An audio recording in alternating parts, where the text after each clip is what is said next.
Good afternoon. I should say late afternoon, considering it's 4 o'clock where I'm at, and to something where Shadow is at. Where he's at is in the land of avocado, and the rest is for you to figure out for yourself. With that being said, we're going to be talking about the third installment in the Dresden Files, Grave Peril. We'll be talking about the characters. We'll be talking probably about the first half of the book. Then we'll make this a part A, part B video because it seems how these work best for us. But until Jack joins us, I think we're just going to BS about, well, whatever comes to mind. So yesterday we had a game with Bruce. It was a lot of fun. We killed a dragon. I thought it was a much larger and older dragon, considering what it took to finally take it out. It was a huge. No, he said it was like a young adult. Oh. Well, yeah. A young adult, a medium. No, let's see. That would be a large. So, yeah, we fought a large. But, 3-hour combat, slogging through giants, followed up with a dragon on top was a hell of a battle. Like I said, I think I took close to like 300 points of damage, between the healing and damage that I took. That was just it was pretty close for a bit. Then the second half was a lot of fun. Talking about morality, yeah, that was. I don't know. Maybe this is just from. I know D&D is our Pathfinder is not real life. It's not the same.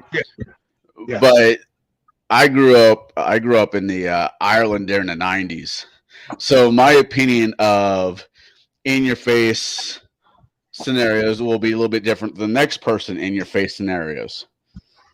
And if you have an enemy combatant that surrendered and you're thinking about letting it go, that's just tomorrow's enemy. You just put them down now. I wasn't thinking about letting it go. I was thinking about putting it to work, which is also its own hiccup in a scenario. Well, see, here's the thing. I haven't known Bruce as long as you have, but it was my job, picking up details through human interaction, and subtle clues and micro expressions and little clues that I had to literally survive on. And the way he was role playing the hobgoblins was a little bit more in depth than just your average bad guy, monster, humanoid kind of, what I was expecting. He put a little bit, maybe a little too much character into them, to where I thought that it could have been one of those situations. When you run a paladin, you're going to be tested at moments that seem innocuous, and right. that's when you fail. That's when you fall, and it's a real simple little list of rules, and it's easy to memorize those rules. It's easy to play by those rules, and it's real easy to violate those rules. And all it takes is one little bitty thing, and I'm out of the game, so to speak. I'm trying to think of the old. I'm trying to think of some deities that we both know, especially from Forgotten Realms. It doesn't matter the deity. It kind of does, because you're a paladin of that deity. The rules are the same. I see. There's the argument. I don't think that they are, because see, here's the thing. Because you're not a paladin of the law, you're a paladin of your deity. If your deity is a deity of law. But if your deity says, "Hey, I'm lawful good, but here's the deal: I want you to go." But there's never been any of that in the game. St. Cuthbert was a murdering hobo deity when it came to the evil. Right, but then therefore he's not necessarily lawful good, or maybe not even good. He is lawful good. Well, that's not what I'm hearing. What? First off, my deity's never spoken to me through in any game terms. Bruce and I went over the rules of being a paladin, Yeah. and that's all I have to go by. If my deity wants to start talking in my head and say kill them, then that's what I do. But that's not going to happen. Maybe I need to talk to Bruce. That's not going to happen. And if it does, fine. But that still doesn't. That's still not good. Good has to see hope and possibility. It's not an unwavering, black versus white. Because you're opposite, you must die. You have to try to make things better.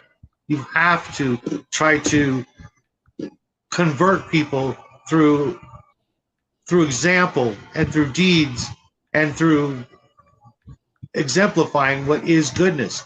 Goodness doesn't murder everything just because it's evil. That's the exact opposite. That's no different than evil, killing because you're good. They're just Right. then they're both shades of gray. Good has to offer mercy. Without mercy, you have no goodness. Without forgiveness, you have no goodness. And those are the qualities I'm trying to exemplify by giving those scoundrels a chance. I don't think any deity that promotes half measures is a good deity. And that's what that's what you're doing. Measure? It's a half measure. Mercy is a half measure? Especially when mercy is a half measure when it comes to the enemy. Can you read minds? Can you read thoughts and souls and intentions? Okay, hypothetically, you're Batman, right? No, hypothetically, let's say you live in Gotham, and this is the DC universe. I'll do old school Batman. Don't have to worry about all the different new Batmans out there. I'm talking about old school Batman. Batman with a gun? No. Let's do 90s Batman. We'll do 90s Batman, the real Batman. Death in the family, and all the gritty Batman. Okay. You live in Gotham City, right? And the Joker has just terrorized the city for the 15th time in 2 years because Arkham or whatever jail you put him is just not strong enough, not well kept enough to keep him locked in. He has blown up buildings. He has killed hundreds of people. Mm-hmm. He is a villain across the board. But because you're a paladin, or not because of you, but because Batman has a paladin list of laws that he has to deal with. His rules, I will not kill, I do not use guns, I will bring people to justice, ... I will have mercy and not kill. He is responsible for hundreds, if not thousands of dead lives, because he would not do what was necessary. That's up to God to decide, not us men, not us mortals. Well, I think that's my... See, that goes into a whole different subject, and we're going to avoid that. Well, you're talking morality, and ultimately morality is judged by God. But I'm talking about fictional characters. Your paladin is a fictional character. Batman, Joker, the whole Motley Crew are fictional characters. I'm not talking about Motley Crew were real people. What? Motley Crew were real people. I met them. I hung out with them. Yes, I get what you're saying. The comic, yes, I did. Yes, I did. But what I'm saying, these are fictional characters. The morality argument, it belongs there, but is not as strenuous as it is for real life people. I would never tell somebody to go do what I'm telling you what Batman should have done multiple times over. I having read. I know Batman at the very end can't kill the Joker. He doesn't. The Joker kills himself. Oh, you mean Dark Knight Triumphant? Yeah. Yeah. The Batman can't do it, even though and to prove it, the Joker kills himself in front of him. The Frank Miller's Batman. He ends up fighting Superman. Fakes his death because Superman is the lapdog of the U.S. government. Thank you, Reagan. And starts a secret army underground. Superman knows, but he just doesn't say anything. Yeah, I got that comic, those two comic books as well. I wish I could find my copy of it. I'm hoping to God it's in my actual boxes of comics, but it's a trade paperback, and I really wish or hope someone didn't steal it from me back decades ago, because trying to buy it now would probably be more expensive than I would I'm actually like to trying pay. to look. Yeah. But yeah, no, getting a new copy, getting an old copy. Nothing's gonna change the way my paladin's going to behave, because like I said, I have no intention of playing a fallen paladin when I don't have to. All right, St. Cuthbert. I'm actually looking him up. He's from Greyhawk, which I heard Greyhawk is a little bit more shades of gray than regular Faerun is. All right. See, domains of St. Cuthbert: destruction, good, law, protection, and strength. What else? And when was this written? Well, St. Cuthbert from Greyhawk, so this is like early days. Right. But the book you're referencing. No, it's hold on. Let's see if they have it. I just went to the Greyhawk wiki. I'm going to see if there's actual. Hold on. He is lawful good. Lawful good / lawful neutral. Yeah. See, you throw that slash in there, and that instantly discounts everything. Hold on, that's pure goodness. Goodness doesn't go neutral. Lawful good with lawful neutral tendencies. Lawful good doesn't have tendencies. Oh yeah, it does. Tendency to be a pain in my ass. Not neutral tendencies. Goodness is more important than the law part, in my opinion. And goodness allows for mercy, forgiveness, atonement. Oh, okay. Without those things, you are lawful evil. So if some asshole yesterday didn't made those two hobgoblins that are unredeemably evil, they are evil. We're not talking about humans. We're not talking about elves. We're not talking about dwarves. We'll never know. They could have been the two, or one of them could have been the first one to convert. So wait. So with that being said, there could be a good drow. There could be good anything, technically, if the DM says it's a possibility. What? Tieflings. Again, it's up to the DM. If the DM says yes, then yes. If the DM says no, then that's an absolute. We don't need Bruce in here to play mediator.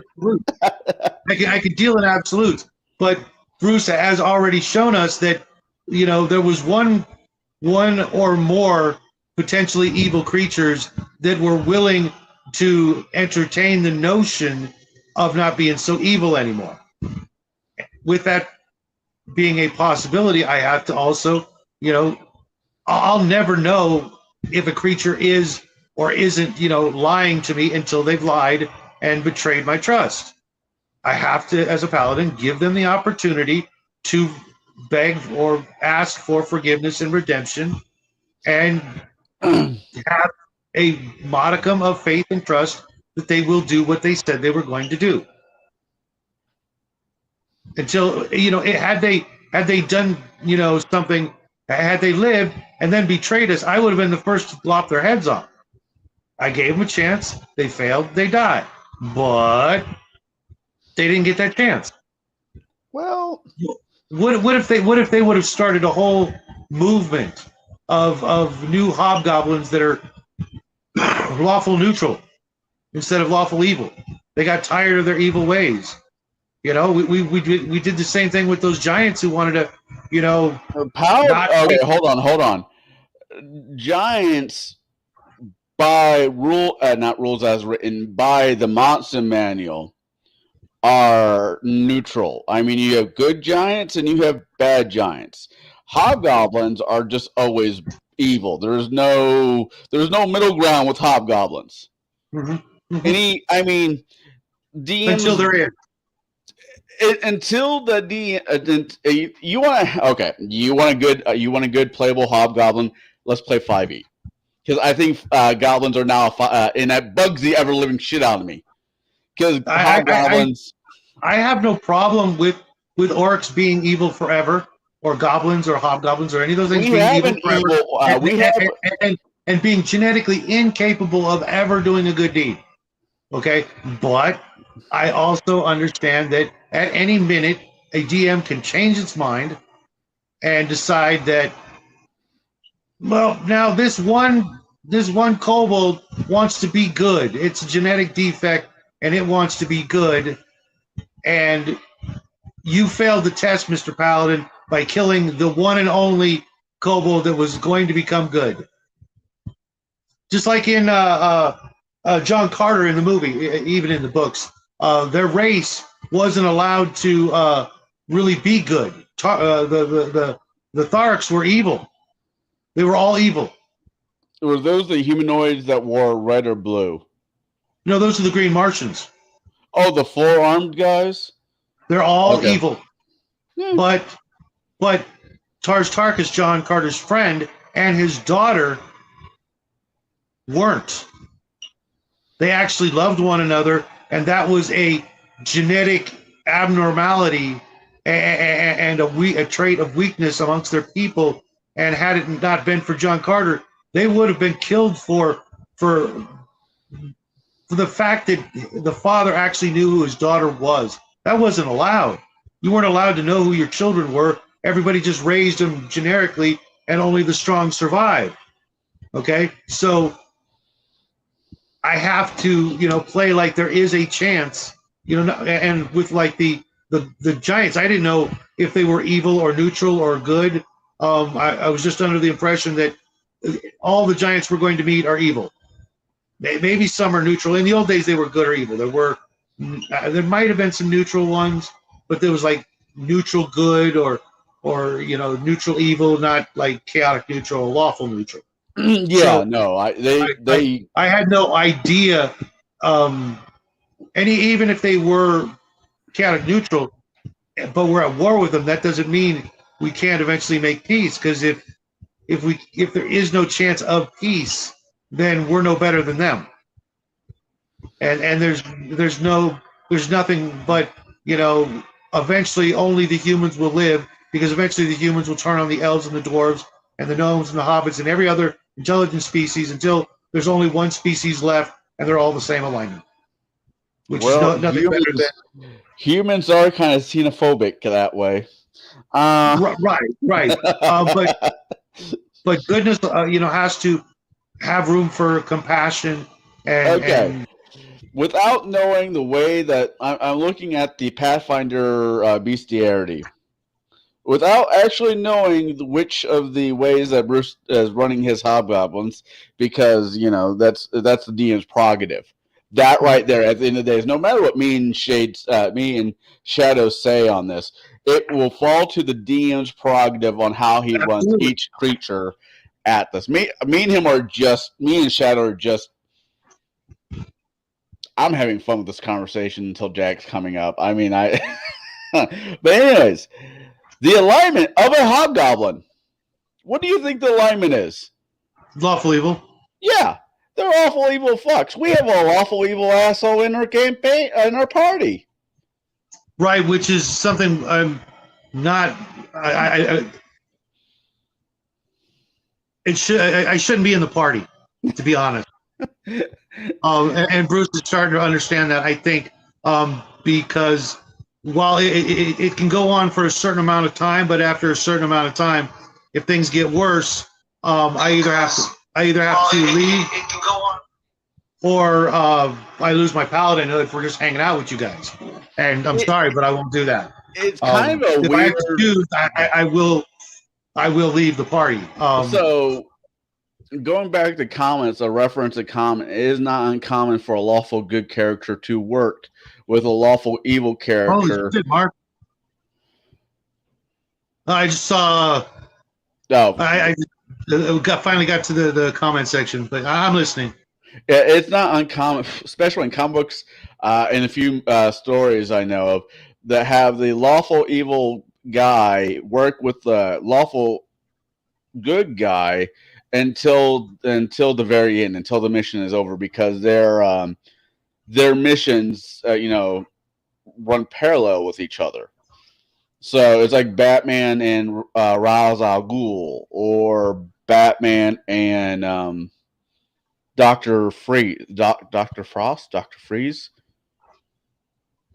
I'm so I don't know. I mean, you're a paladin. You can always forcibly change his alignment when you get high enough level. Make him atone for his evilness. Make him Wow. There is a spell in Pathfinder. I think it's a Pathfinder where you could change somebody's alignment if they atone. And what you do, you just start browbeating him, and now, and once he gets that level, or maybe it's a cleric spell. I think it might be a paladin one as well, where you can make them atone. So he goes from Yeah. lawful evil to lawful good. Yeah, that sounds evil. Taking What? away The Crusades weren't evil. The Crusades, the Crusades weren't evil. No. Casting a spell on someone, it sounds kind of evil to turn them good against their will. It sounds like it's like a cheat. He's an orc. He doesn't have free will. Orcs don't have free will. Neither do hobgoblins. They're monsters. They're evil. Only the good people have free will. Elves, dwarfs, gnomes. Only the goodly kind have free will. This is lore for Forgotten Realms in most of these fantasy campaigns. But you turn someone good against their will. There's no guarantee. You're doing here's a favor. It would be better for it to happen of the person's own accord and realization that I'm playing devil's advocate. I really am. I know. You always do. That's fine. It would just be better, it would have been better better not known. Well, yeah. I mean, and one of these days I'm going to find out, and then it's going to be a problem that one of our party members is.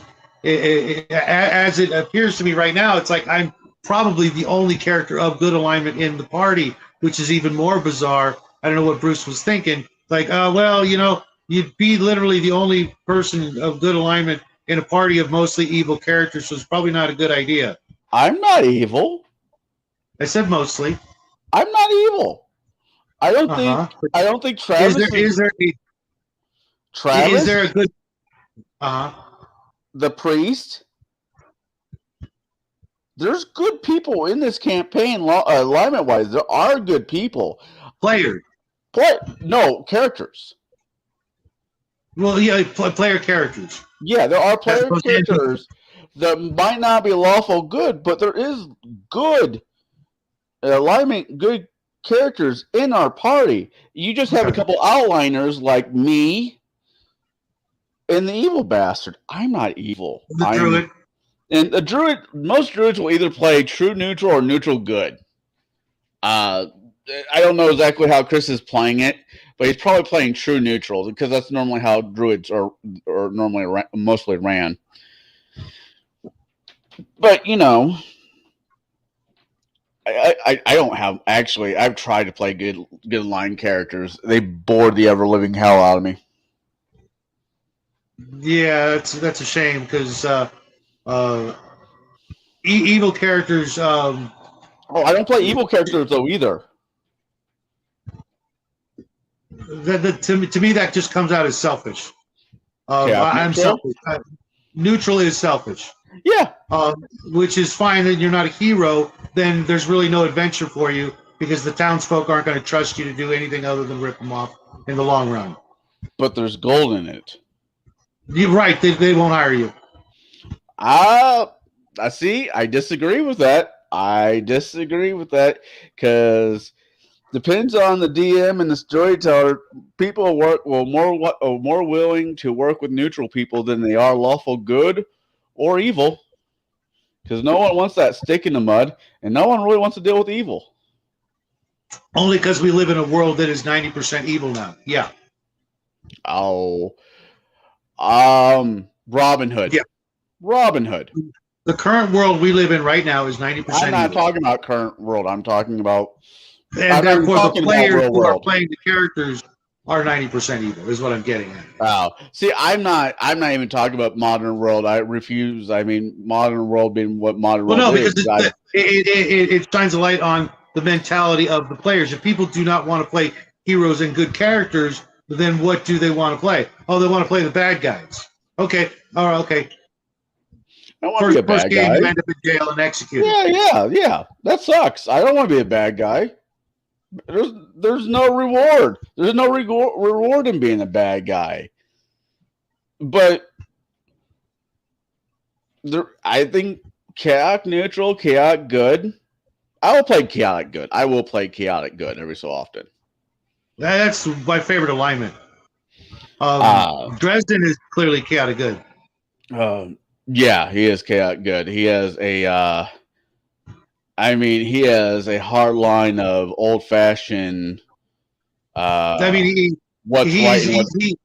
He's so borderline lawful good that it's a shame that he has such a anti-Christian attitude. Well, if you were okay, Dresden is based in the really real world without being the really real world. And how many religions, including the Christian religion, have tried to destroy, kill, murder? Doesn't matter. Because people who do magic are not necessarily good, but the same argument, they're not necessarily evil.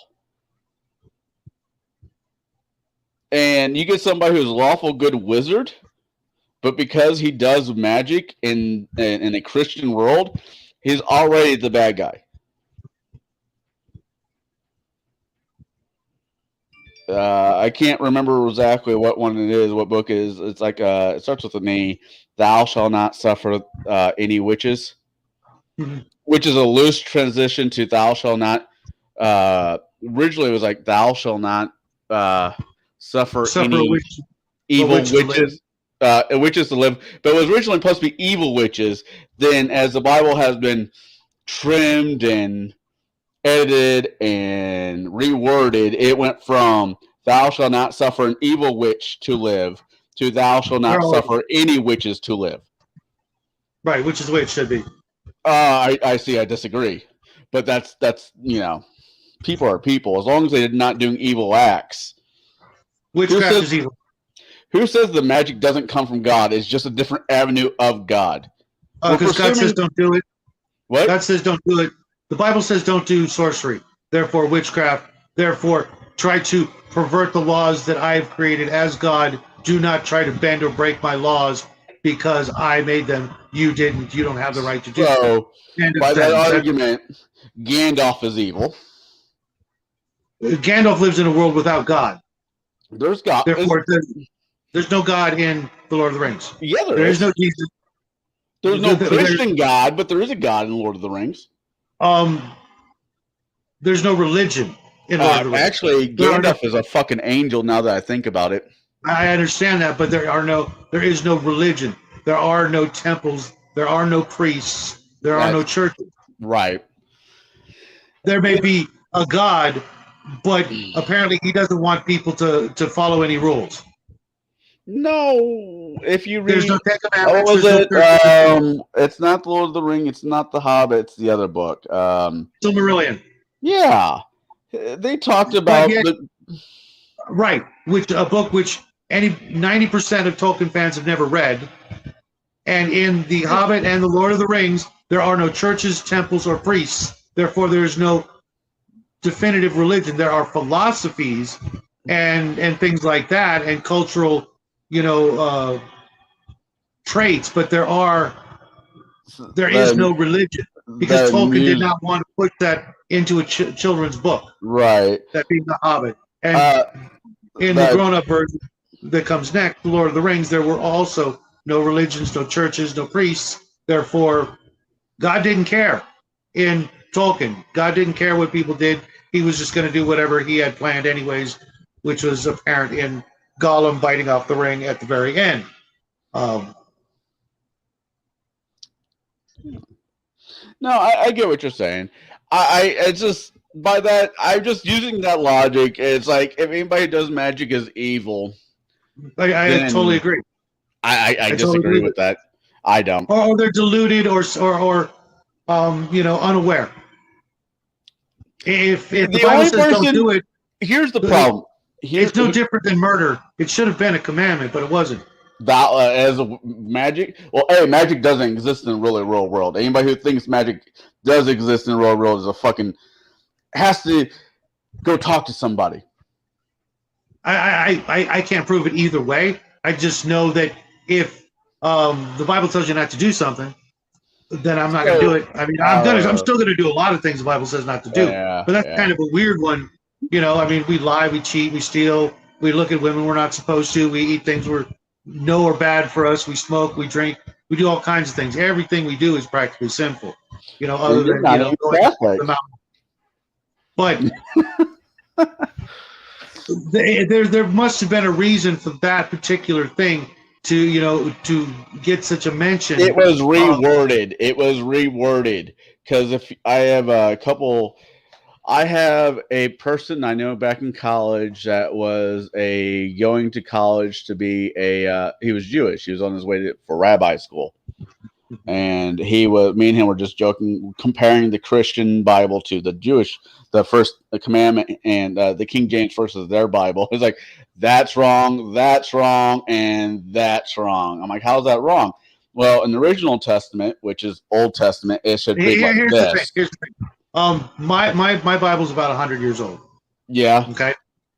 Which I've made it a point to try to find the oldest one I can get.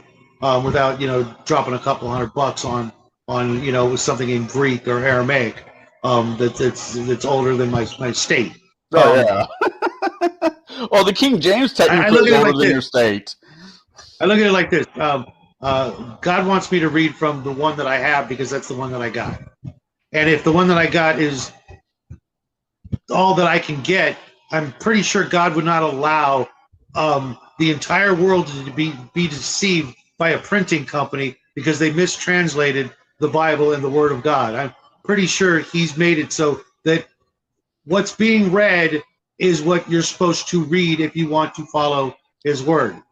Otherwise, he's not really all that powerful. See, there's some arguments. Letting printing companies deceive the entire world for hundreds, if not thousands of years so that his word could never actually be, understood. Mistranslations are going to happen, but I think the message still comes across. And I'm pretty certain but see, here's the counter argument to this, and I don't know how this has turned into the Bible channel. I'm sorry for anybody who ends up watching this later. I'm wondering where my son is. It's his fault. Let's blame him. Yeah, free will. Free will just cancels out everything you just said. I don't believe in free will. God is all about giving men free will. I believe it's a misconception on our part. We can't understand the abilities of omnipotence. Everything's going to happen the way God wants it to. That's why the Book of Revelations exists. Therefore, we may think we have free will. We may even actually have free will to some extent. But his omnipotence allows him to know everything that's going to ever happen. Therefore, if he didn't want it to happen, he would create a miracle to make it not happen. Revelations technically already happened. It was in the time of Nero, but that's besides the point.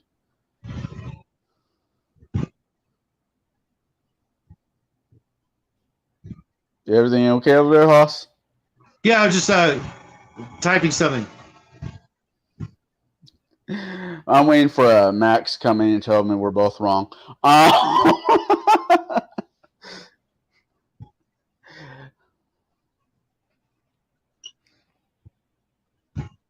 Yeah, I mean the book has been translated from Greek to Hebrew to Aramaic to German to Latin to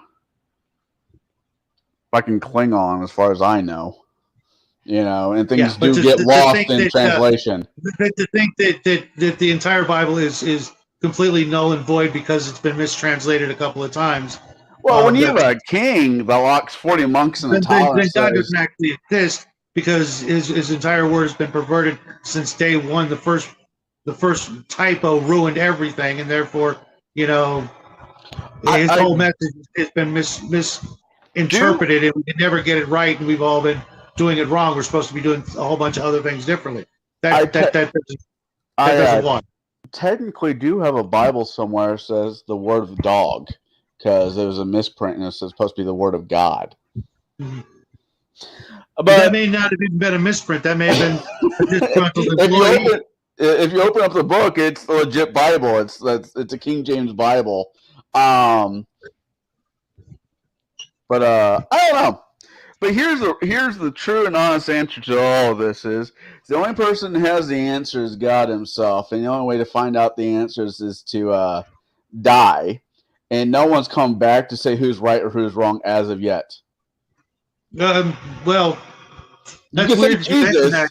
You can say My old Jesus, man, my but old man actually had really bad health, and he flatlined and had near death experiences several times um, when I was a kid, and he told me stories about what he saw. Not necessarily saying that I believe that that's the gospel truth as to what happens, but people have died and come back and had near death experiences, and that's a topic for another Saturday night probably. Um, what was that movie? It was Poltergeist. Not the first one, maybe the second. No, it was the uh, third Poltergeist movie I'm thinking I of. thought you were going to say Flatliners. No, Flatliner was an interesting movie. Jeez, that movie gave me nightmares as a kid. Yeah, No, I did like it. I didn't like the message. But like I was saying to Multigun, most people are going to disagree with me about free will because they cannot conceive and accept that they don't have ultimate say in every single action they do. We don't. God does. If oh God yeah, wants us to die, we're going to die. The omnipotence means all powerful and can do literally anything. And because of that, I think that's stronger than our petty wills and desires. How I'm many times not if you seeing wanted any to of do this. something gets in your way. Right. Oh, You are not omnipotent. You don't have complete control over every aspect of your life. And all those times that things go wrong or sometimes go good unexpectedly could very easily be the hand of God. We'll never know until we, get to the pearly gates or what have you. I just think that omnipotence trumps free will. yeah. Hold on. I'm not seeing any chat. Really, Mark's there, Multi Guns there, Sean Yeah, I got Carey's four there. people here, and I'm seeing like no chat. Bear with me momentarily, guys. I'm going to try something.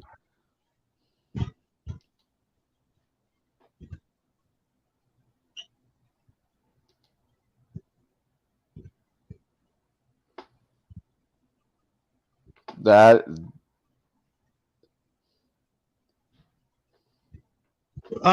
Yeah, Sean, except that most of us who like play fantasy games, we as DMs probably for the most part stray away from actual real world religions.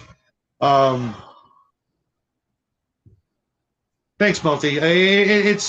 It takes a second to get to my point, but yeah, again, just omnipotence trumps free will. You think you have free will, but right, yeah, make it rain. Okay, get back to me. Right, and for Sean, we tend to make our own worlds that in our own hubris or whatever try to make a perfect world which is our perfect world, our D&D fantasy ideal for our friends and gamers to come join in and have these adventures. It's it's just easier to come up with these hokey religions and dwarves and Vikings and crazy crap like that, just to make it more exciting and you know uh, doable. Otherwise, if you had no priests and clerics, you'd have to make up just magical healers, and that's all they did was heal. It just makes more sense in the you know borrowing of ideas from the real world to have the religious folks do the healing, because that's kind of how things work here on Earth. I wouldn't mind having game worlds without religion, and then seeing them develop from player characters participation, but you know, because nobody really wants to run just the healing, robot that's all they do is just heal all day. That's their only addition to the part of the game. The party of players that okay, I'm the healer. Let me know when you guys get wounded. It's just a little bit more fun and exciting to play something like the Knights Templar or the priests and druids and things like that can do other stuff and are not so two-dimensional. Well, my chat has somewhat figured itself out. It's still being funky. That's pretty funny, Mark. Hell's bells. It's been decades. I have the Dark Sun setting, but believe it or not, I've got the version that comes in a box. I kid you not, it's about this big. It's just a little tiny, shrunk like 1/8 size of the Dark Sun box set. Everything's readable with a super powerful magnifying glass, and I have some of the expansions. I need to find that box, but I do have it, and I have some of the hardback books for Dark Sun. But I thought like dragons were the gods or something like that.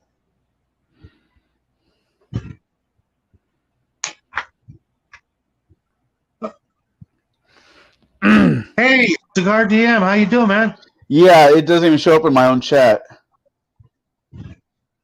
That's weird. All right. Well, I'm just going to have to keep an eye on it via my phone to see who's saying what. Yeah, I have both my tablets here so I can do this. It's just weird because it's like my tablet's like a couple of seconds delayed.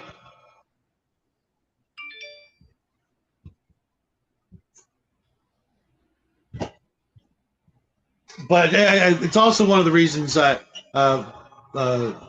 Sean, why I'm so much more inclined to play sci-fi. When I start running games and on Saturday nights I'd rather talk sci-fi because I've been through all of the fantasy crap. I've played literally probably decades straight of D&D and Palladium fantasy and other just fantasy role-playing games, Arduin, etc. And played with probably close to 1,000 different people worldwide, and I just I've done it all. I'm burnt, with running fantasy games. I have one I'm still working on, especially with my son because he's still new to it, and I want him to get a good nice idea of what a good D&D game should be like, at least in my humble opinion. And So wait. So are you not going to let Jack sit in one of my D&D campaigns? I didn't say that. It's just he's got less and less time for gaming, even with his old man. No, I get that. And I mean, we haven't played a game together in a couple of months, and he's on vacation. But between summer school and trying to hang out with his friend before his friend moves away, and having his own projects and playing video games and stuff like that, there's less and less time for that. And we had some good times playing Dungeons and Dragons, and we will play again. We've both got to make it a priority, and I haven't tried to push it.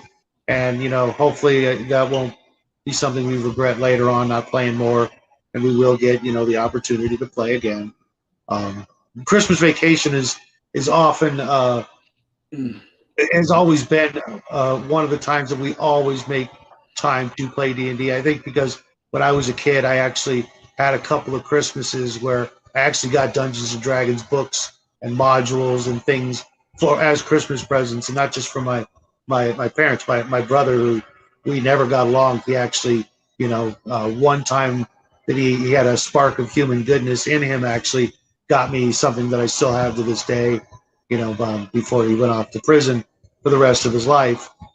And, my parents, my mom got me things, and other friends of mine who were in my gaming group, we exchanged, modules and things like that. So it's always, one of the happy Christmas memories I have is, giving and receiving gifts that were, Dungeons and Dragons related, way, way, way back 40 years ago.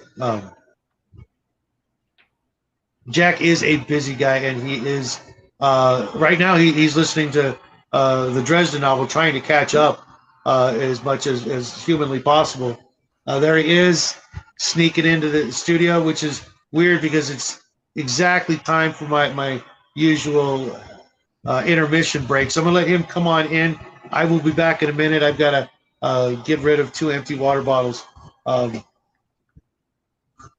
your shirt, get your ass in here. Have you been listening? Yeah. To the show. Oh no, he wasn't watching us. He was listening to. Did you at least finish the book? Yeah, I did finish the book. Yes. Oh wow! Okay. Hey Jessica, nice to see you again. Come on in, Sport. Take your spot. I'll be back in just a moment, folks. You still have that. Yeah. It's Hey, kind of. It's kind of uncomfortable. Yeah.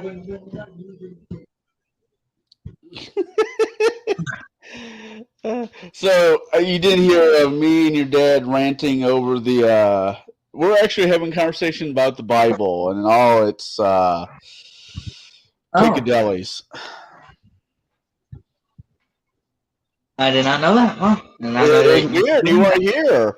I mean, you're the man. Compared to you, I'm a horrible Catholic. That's probably true. But no, we were just we were talking about how the Bible says, "Thou shalt not suffer any witches." You know that line? Yeah. How in original texts it was a little bit different than what it is now. Yeah. And me and him were just talking about the morality of magic users. So all wizards are evil. If you look at it from a Christian point of view, no wonder the satanic panic happened. So I heard you saw a movie this past weekend, Father Stew. I did. Yeah. Any good? Yeah, it was good. Let's see. Is it? I think I've seen the trailer for it. It is a convict that finds God, who decides to become a priest. If God could change his life, he could change other people's life. Yeah, pretty much. Yeah, okay. It looks interesting. I like the guy who plays Mark. Well, back in the day, he used to be known as Marky Mark when he was a rapper, but that's besides the point. So, anything else? I mean, did you do the pizza of the movie? Did you go pizza, then, mass? I mean, go to church? What did you do? What happened was, well, first, we watched the movie. It took a lot longer than usual because the projector kept dying, pretty much. That might have been an act of God, but I'm leaving that one alone. And then when we were done, one of my friends wanted frozen yogurt. Ew, so I've been getting different friends. Ew, that's nasty. So we went and did that, and then we went home.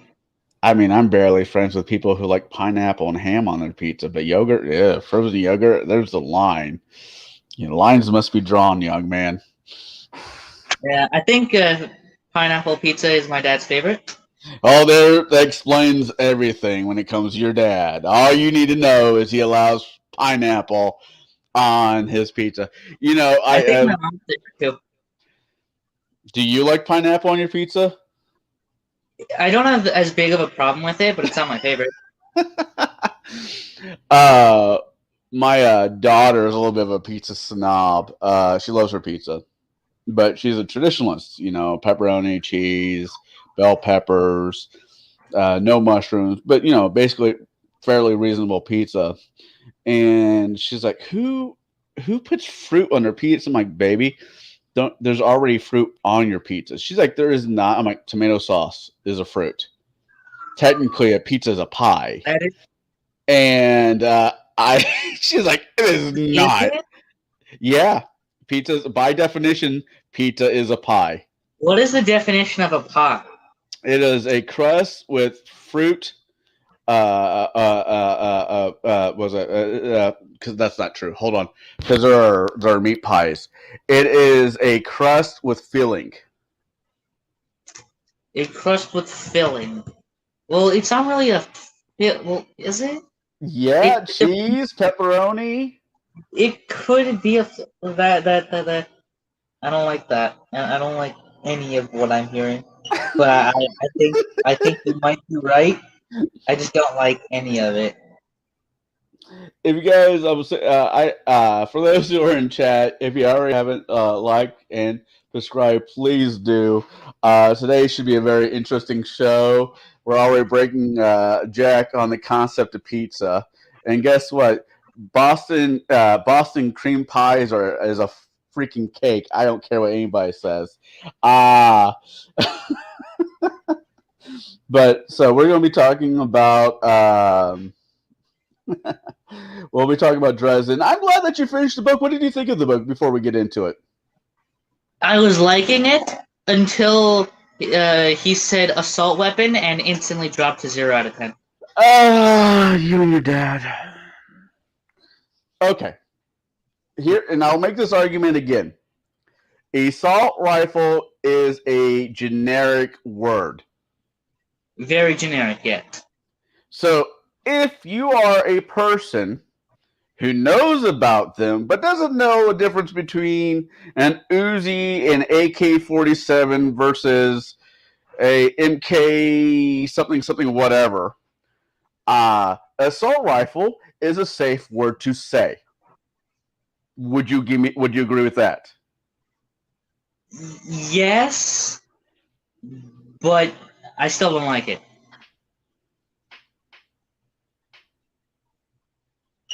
Well, yeah. Well, I don't like pineapple on my pizza, but I have to live in a world of people that do. Uh, it's a give and take situation. So I know your dad had a few issues with it. Let's go ahead and get started with this.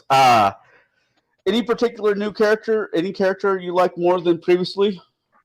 Michael. Michael, you are a Catholic. For those who don't know, Michael is a knight, a old-fashioned knight of the Catholic Church. He is a knight of the cross, which in his sword is one of the three nails that hung up one Jesus of Nazareth, which will play that part right there will play a very important role in later books. Michael is a very upright person.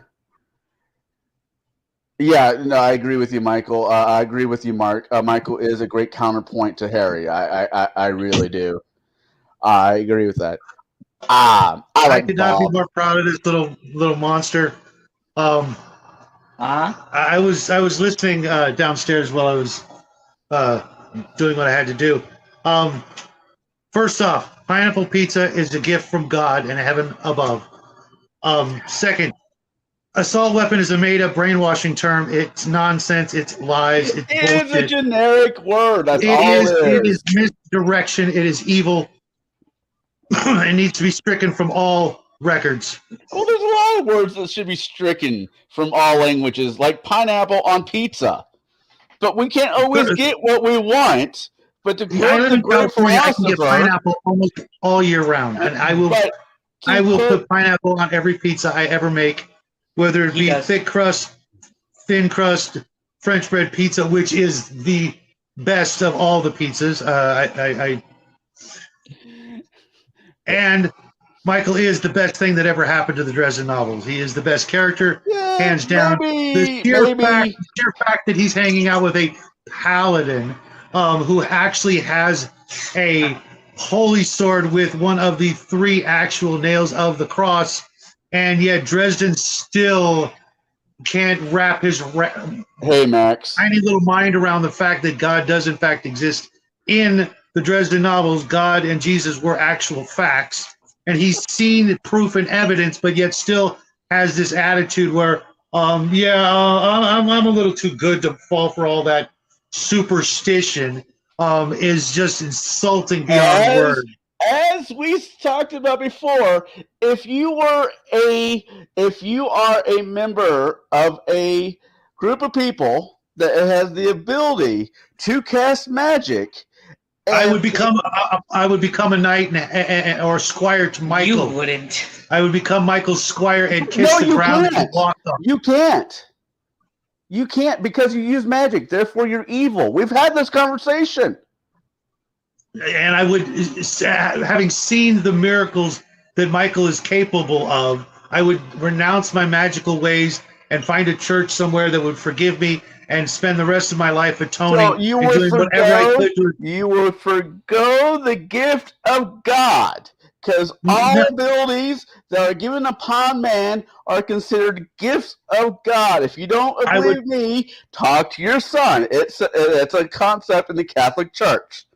I would find some way to serve the church with those gifts, as opposed to being a self-serving, down and out, can't make ends meet, loser of a private investigator. I would probably become an exorcist or something to that effect, having met and shook hands with Michael and seen the fact that he is in fact blessed and doing God's work. It should be the Michael Chronicles. It should not. So with that being said, on Michael's behalf, because if that's not a glowing resume, I never know what is. I would, but I'm pretty sure I would explode if I ever went to Chicago, or be hunted down by the liberal freaking mob that infests that area. There's not many liberals in Chicago. You guys are killing me. I went to Chicago once. Yeah, exactly, Mark. Lay hands. All right. Okay, so we're gonna start. Then there's Father Forhill is a very understanding priest with allowing Dresden to, buy holy water off of him. But it didn't really say buy holy water. The gallon. Yeah, by the gallon. Yeah. I mean, clearly, God works in mysterious ways, and it would just ruin the branding of Dresden for him to not, be Dresden. I get it, but maybe he could, in his spare time, or when he gets tired of writing the Dresden novels, can go back to the true hero and write the Michael Chronicles, because. Didn't Anne Rice do that when she wrote a book about Jesus? Anne Rice was a blood-sucking whore. Let's not mention that vile creature's name. Just as well. You just leave the Interview with a Vampire. Because she stopped writing. She died. Yeah, she died. She stopped writing vampire novels for about 10 years and wrote Christian novels that just fell flat. I mean, maybe she saw the error in her ways, and maybe she's not writing it now. I'll give her the benefit of the doubt. But I read the first vampire novel because I was dating a goth chick, and I literally threw up several times reading the books. Wow. The way she delighted in the telling of the drinking of blood was a bit too much. It was just sick. I mean, had she said they were eating shit, that would have been more forgivable. So we go to Michael's wife, Charity, who's a real loving and sweet and understanding lady of all things. Oh, my God. I totally get it. she was justified in every reaction she ever had. She needs. I mean, nah, The nah, nah. fact that She's a bitch. She's a bitch in this book. She had no reason because Michael was going out. It wasn't that Dresden was dragging Michael out to go do these. It was more of a 50-50. Because Oh, absolutely, absolutely. Here's the thing: anybody who's been married knows there are things you never tell your wife.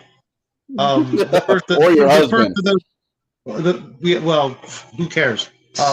I'm not married to a dude. You never talk about your ex-girlfriends, and you never tell your wife what you're doing with your friends, regardless of how innocent it is, because it will always be perceived as a lie. Prove me Especially when wrong. they have to bail you out Women of don't jail. believe men, and we don't believe them, but yet we can't live without it past the beer nuts. All right. So we got the wife. The wife. Charity. That was your Actually, I'm speaking from the point of view that I have read. I'm, up to date on all the novels. I really do like Charity. In later books, she really does start to come around in the best kind of ways. But we'll get to those times when we get to those books. That's a pretty big if. Yeah. You tell me I'm going to stop reading after this book because of one word? No, Two words? Actually, I can make a laundry list. This, just like the little guy said, the book was great until the stairway big battle at the end. I went over a couple of things, but the fact that he could deflect, protect himself from what were probably about 20 fully automatic weapons, yet none of the bullets could have been used to take out some of the bad guys. But if the author is not a gun guy, how would the character know about that? No. If you put up a wall in front of 20 people firing machine guns at that range, bullets are going to go right back out of. I calculated if there were 20 people with fully automatic weapons, each fully automatic weapon having roughly on average 25 rounds that were emptied, and I believe something was mentioned to the fact that they reloaded their magazines, not clips. Fucking moron. That you're talking about 400 bullets fired at a 30 by 30 foot tops force field, more like 20 by 20. They're going to go right back in the general direction.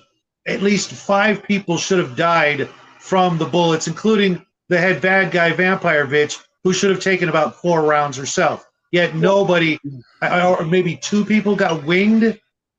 That's not how physics works. Well, maybe, and this is a big maybe. He didn't want it to happen. He didn't want it to go down that way. I get it. Fine. But next time, do some homework. The fact that at the end of the book that Michael wasn't, brought up on charges by the White Council and ended with his execution for the murder of all those innocent children with his, super fire spell, which was just one of several times his magic. He was able to pump more magic into his magic than ever before. It sounded like Donald Trump talking. Wait, what? The way he described. But with most Trump fans, that must have been a good thing.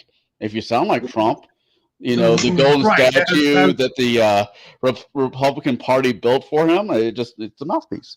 It sounds like Trump. Anyway, it's just he just kept being his magic, at just the right moment gets more powerful than it's ever been before, but then he can't do it again later. We talked about this though before. It's not that he's going. It's not that he has his magic has a cost to his body. His magic works on emotions. The more amped up he is, the more power he can put in the spells, but the more of the cost it comes to. Like the cost of half a dozen innocent lives that he should. But we don't know if we as a reader, nor does the character, nor does the White Council know that if it was him or if they were already dead. You're expecting it was him. Those vampires, which we'll get into here in a second, could have killed them and just left the bodies around. Well, there's this thing called magic that the White Council has, and they can, ask questions and do magical divining and Thou things shalt like that. not speak to the dead is one of the laws. Who said they had to talk to the dead? Well, if you're a crispy critter on the lawn, you're kind of dead. No, there are other magical ways of divining information. Hell, that dragon could have. Well, we'll get to the dragon here in a second. The dragon could have killed him. You're assuming it was Dresden. No. I mean, he being the kind of person that he is, he should have just turned himself over to the White Council and said, "I screwed up. I have to die." But that'll never happen either, because we know there's what. No. With Morgan, trust me, if Morgan had a sniff that Harry was responsible for those deaths of all those children, his head would have been lopped off by book 4. And the fact that there are 14 more books to go also kind of bums me out, because I know that there's just going to be more of this crap where he's not going to die or do anything other than suffer for his consequences, but he's going to survive. It's like when I was watching Star Trek. Remember the Borg episodes where they drilled into Geordi's head, but he didn't die because they wanted to sell more action figures? Geordi should have been dead from that moment on when the Borg did what they did, or what have you. They just when you watch shows and stories like that, like Star Trek or any other episodic story that goes on for years and years and years, they're not going to kill off the characters, except maybe one character in the last episode per season, or if somebody wants out of their contract. Tasha Yar, you bitch.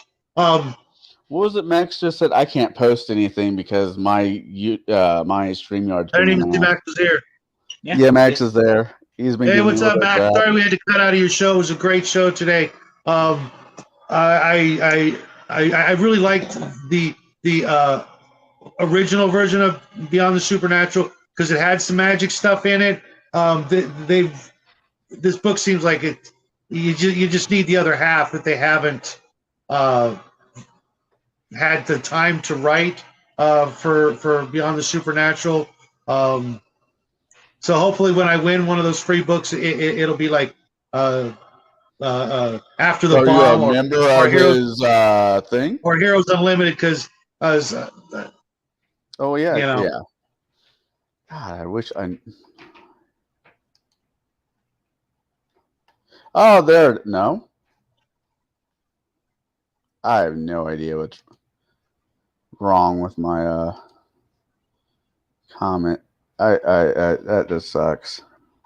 You have to enter to win. But Max says the character in the book may not use the correct term, but the author of the book, when narrating, that should no must. Well, that was not the author. That was a narrator. The narrator was not the author. That was James Master, an actor, and probably a liberal, so he doesn't know about guns. I don't know. I'm making bad assumptions. I should do that. Well said, Multi. Yeah.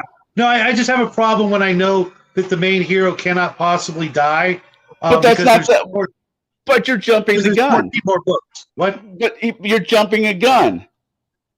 You're under the assumption that he doesn't die. Well, it would stop being called the Dresden Files and start going back to what it should be, which was the Michael Chronicles. No. Oh, jeez.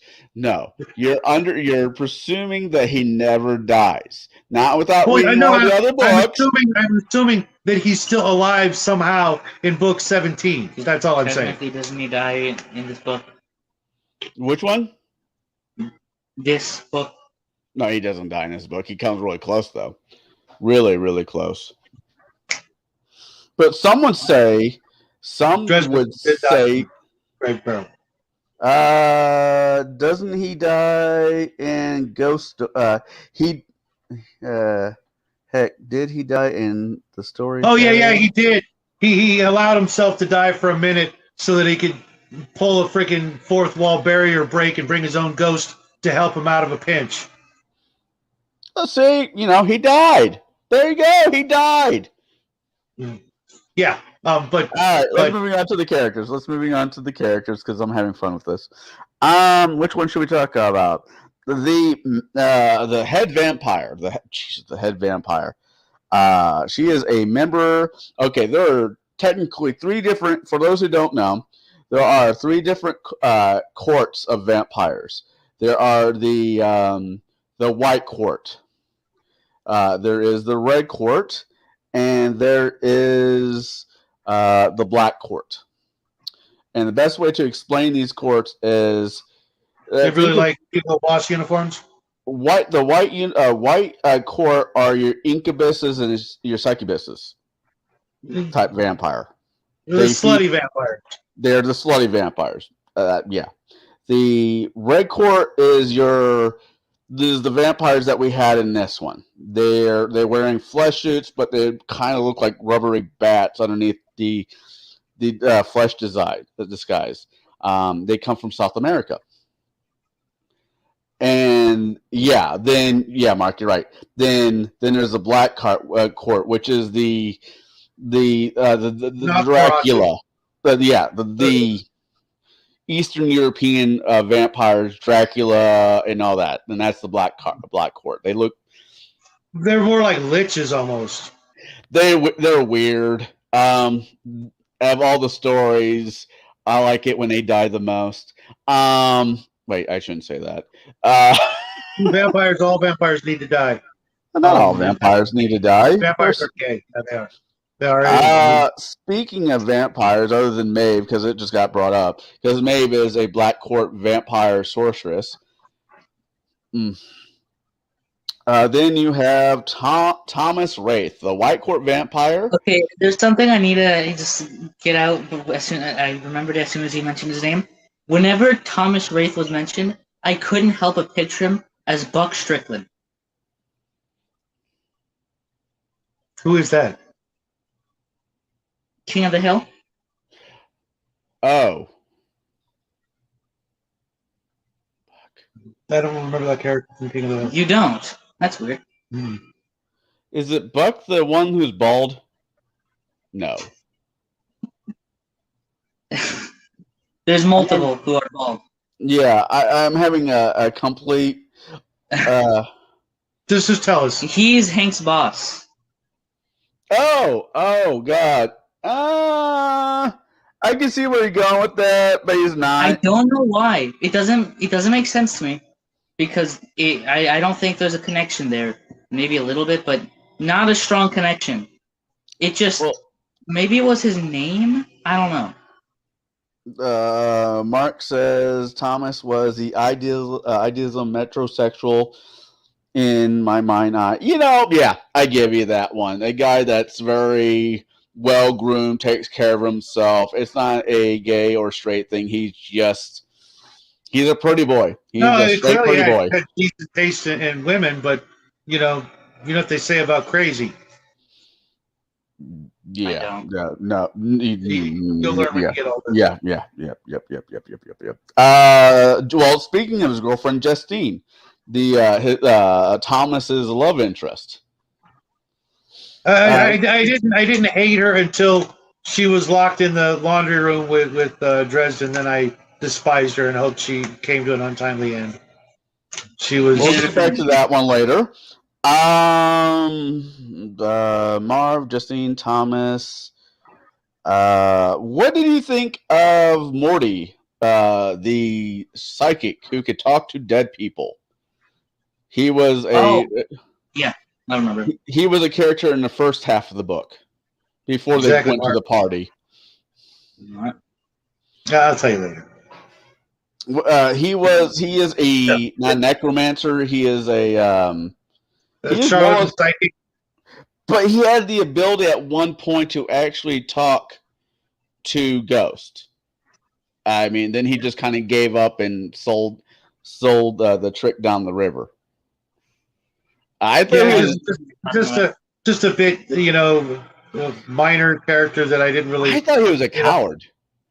when I first read about him, I just thought he was like, wow, you had this interesting gift, and you just, was a coward about it.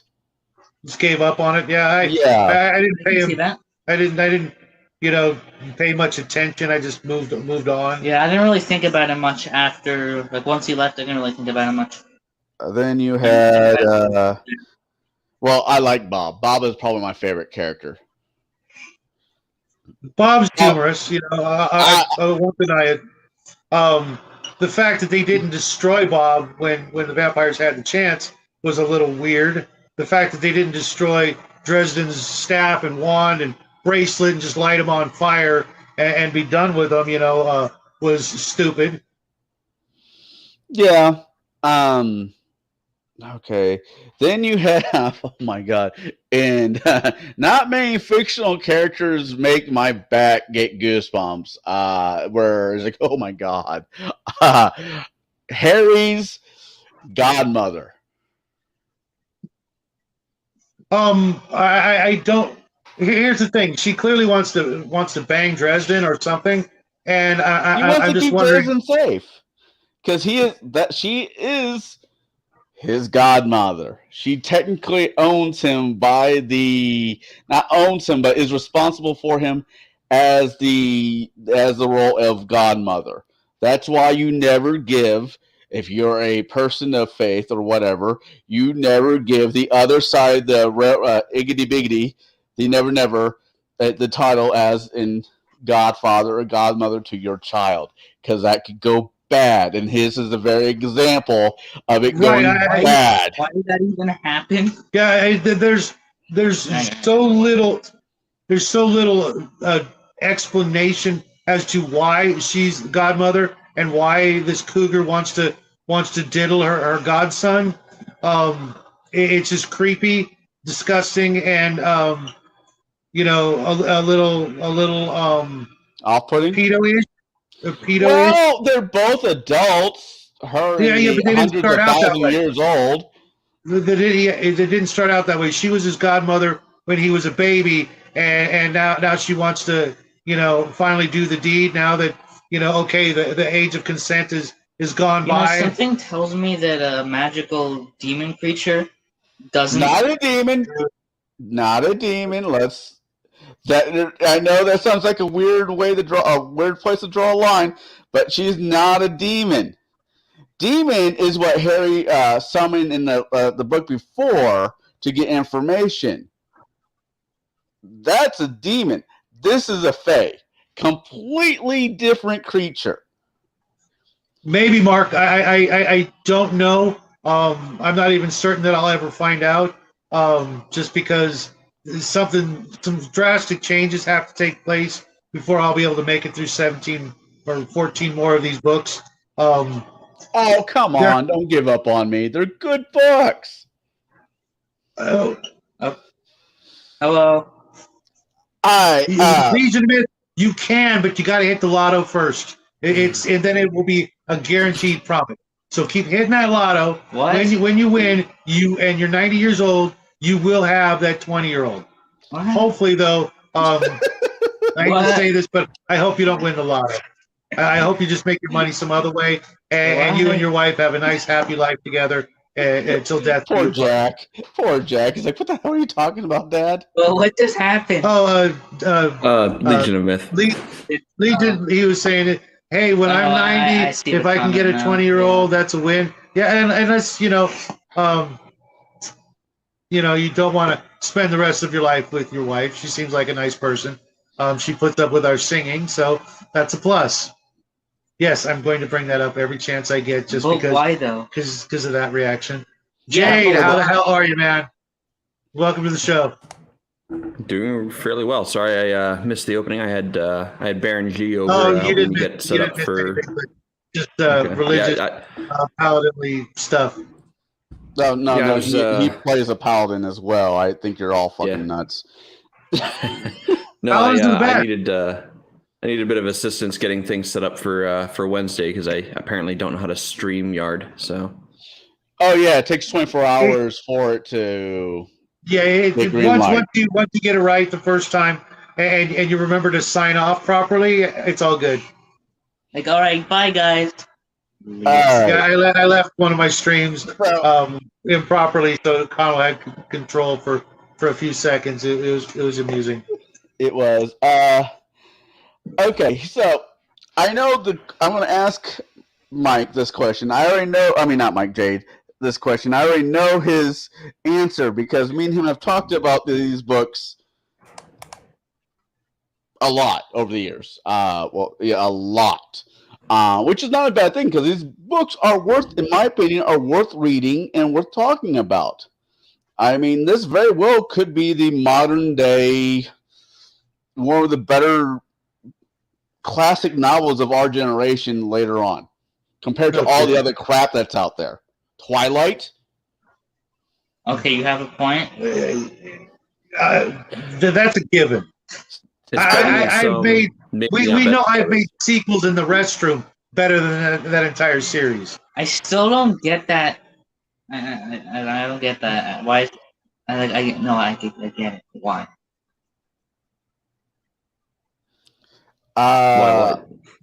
Fucking Max. Why? Because Max is fun, dude. You know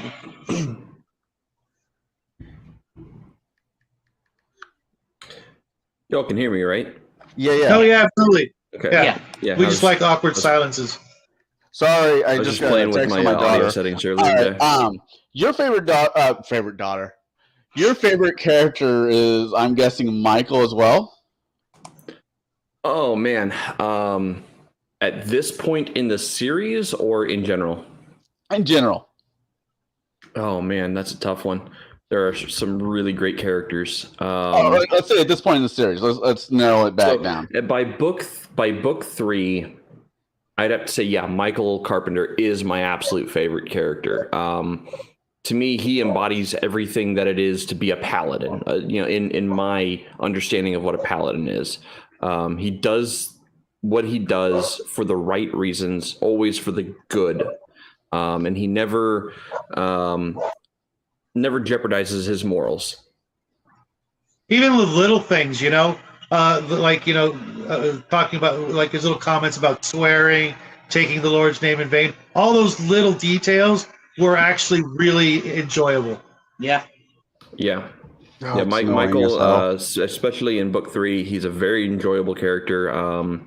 When the first time I listened to the book, because I listen to these audiobooks while I work, but the first time I listened to the audiobook, I thought he was a bit too prudish to an extent, or too stuck up to be hanging out with this the character that is Harry Dresden, because Harry Dresden is very not that. Let's put it that way. He's very not paladin material. I'm not paladin material. Even if I try to play one. Even as the series goes on, Michael is probably still one of the best characters for a lot of really great reasons. Yeah. Although Morgan is also one of my favorite characters. Okay, the lawman, yeah. Wait. Yeah. Yeah, sure. That's gonna be in book 5. I can just picture it now. 6. Yeah, I can't remember. You think I'm joking? I can't remember. It's loosely brought up, but yeah. Anyways, it was somebody's bachelor party. Yeah. Hey, a bachelor party, a good coming from a person who used to work bachelor parties. A good bachelor party either starts or ends in one. Doesn't mean it has to be the whole night, but it needs to start or end at one. And anyone that's ran at a grown-up Chuck E. Cheese is just done wrong. I'm making fun of Dave and Buster's. Okay. Yeah. Anyway. So Michael, yeah, definitely the standout character in this novel is Michael. He's just outrightly the most standout character. Yeah, and why Dresden would insist that Michael and Thomas stay at the bridge to basically be sacrifices when they could have just stormed the castle and probably kicked some ass and taken out most of the damn vampires with that holy sword. Just that was like Michael has his own Piccadillys. Michael would never have stormed the castle. Yeah. why not? His job is not to kill evil. His job is to bring evil back to the light. So, okay. There's a caveat to that. He does destroy monsters. He does not have any, warm feelings towards monsters. He saves humans from the brink, or humans from the edge. Those who can be saved is those who he tries to save. Vampires are irredeemable. He has it in his mind that vampires are, there's no point in trying to redeem them. Right. However, the reason he probably would not have charged into Bianca's manor is it's well fortified, and he doesn't know the inside layout. He has no idea what the floor plans are. So he would be going to his death, and he has a family. So to him, going in guns blazing into a well-fortified position was not the smart move, and it would only end in his death and take away one more night or it would take a night out of play for the rest of the world. You had to think about the bigger picture, and Bianca's Manor was not big picture. Going back, I want to go back to I'm going to stay on Michael. I thought it was interesting. I'm not saying I thought it was a very interesting thing that Dresden tried to use the Holy Sword, the plus 2d6 Holy Sword of, the Christ. Holy Avenger, basically. Yeah, well, I think Holy Avenger does more than just an extra 2d6. I'm just using Holy as, whatever. Yeah, he was trying to use the Holy Sword.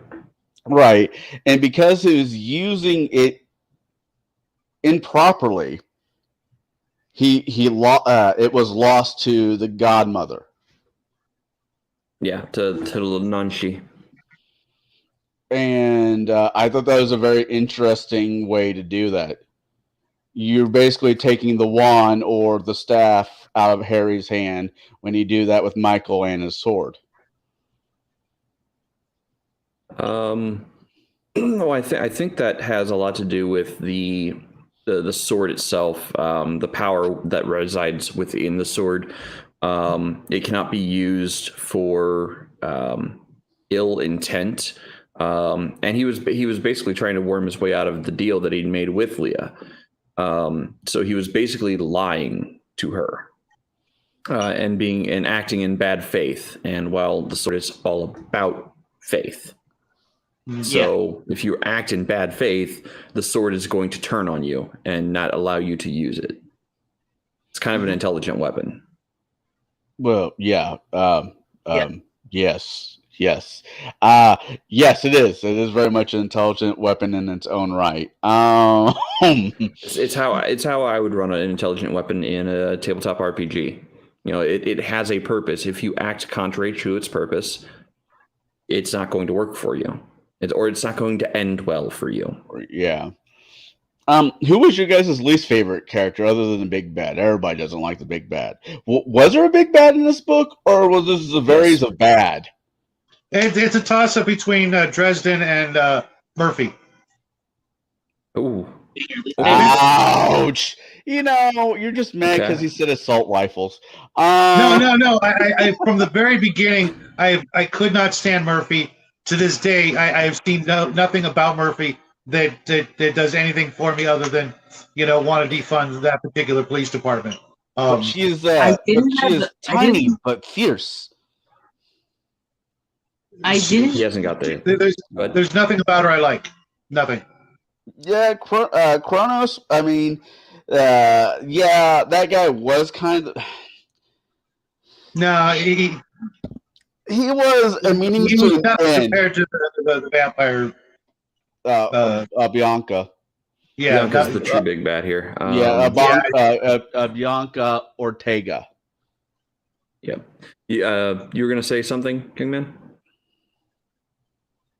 What? Jack, you were gonna say something? Yeah, you. Yeah, I was just gonna say that at the beginning, not the beginning of this book, but at the beginning of the first book, I didn't have a strong opinion on any of the characters at the beginning. But I will say, not a big fan of Murphy. Yeah, And I have this thing with romance stories where you know these two people are going to get together, but they do all this crap and drag it on until they finally get together. And I instantly disliked her, but I knew she's going to be the one he ends up hooking up with. But I absolutely love Susan. She's a much If you more all, interesting character, and having read the end of this book, I can see it's only going to get worse. They're eventually going to sacrifice her so that Dresden and Murphy can get together. In which case, it you're doesn't wrong. look good. You're wrong. But you need to read to find out why. Yeah, you are wrong, but you need to find out why. There's some things that happen, but so you're not too far off from the rest of the fandom. I will say that because I've perused the Dresden forums and then the fandom forums, and everyone. Oh, I want to say probably 60% of the comments I've ever read about Murphy have always been negative. And she's very much a trope. The hero that comes to save the day when no one else can. She always has the information. She always has something. She's used as a plot driving device to get the exposition to, or she is the exposition to the narrative in some cases. But I can't say that she eventually does get better. The writing for her, I believe, gets better. Especially when she stops trying to arrest Dresden every other minute. Because early on that was annoying as hell. I mean, between things like Moonlighting, Cheers, Firefly, and of course Castle, which had Nathan Fillion and two of the smoking hottest women of all time. I never cared for Castle. What? I never cared for Castle. Oh, I really enjoyed the first he could have couple been of years. Green. I didn't watch past. I think I have season 4 on DVD. But I just despise when they do that, and it's even worse when they have somebody else that's cooler than the person the main character is going to hook up with, and then they just treat that character like garbage. Is just a placeholder, just to prolong the suspense and the sexual tension between the male and female characters. I don't think they treated. I don't think. See, this is where I disagree quite wholeheartedly. I disagree. I don't think they treated Susan Rodriguez was her name. Yeah, Susan, not Suzanne, but Susan. Susan, like garbage. She has a very specific part in this series. She has a role to play. She has a role to play. But if it's not marrying Dresden and having babies and living happily ever after, I'm not going to be a happy camper. Well, you're going to be a happy camper. But the thing is, like we were talking about this a while ago, the way they ended the book was exactly the way Edgar Rice Burroughs ended one of my favorite books. That was Pirates of Venus, one of the very first Carson Napier books of Carson Napier of Venus, whatever. And it was just like, oh, okay, that was good. That was well done because you waited till the very end for a certain thing to happen, and it wasn't line for line or word for word, but it was so reminiscent of that book that I'm like, okay, well, there's hope. But it's just kind of shitty that with all the magic and all the blah blah blah that they couldn't just go here's the freaking cure already. They're gonna drag it out. They left it at a cliffhanger. The fact that we're supposed to believe that she's not gonna drink anybody's blood, but she's been gone months and months or however long and hasn't succumbed to the hunger, and become her own master vampire, as it were. Is kind of stretching my ability to suspend my disbelief. I think more about that comes out in Proving Guilty, which is book 8. 8, yeah.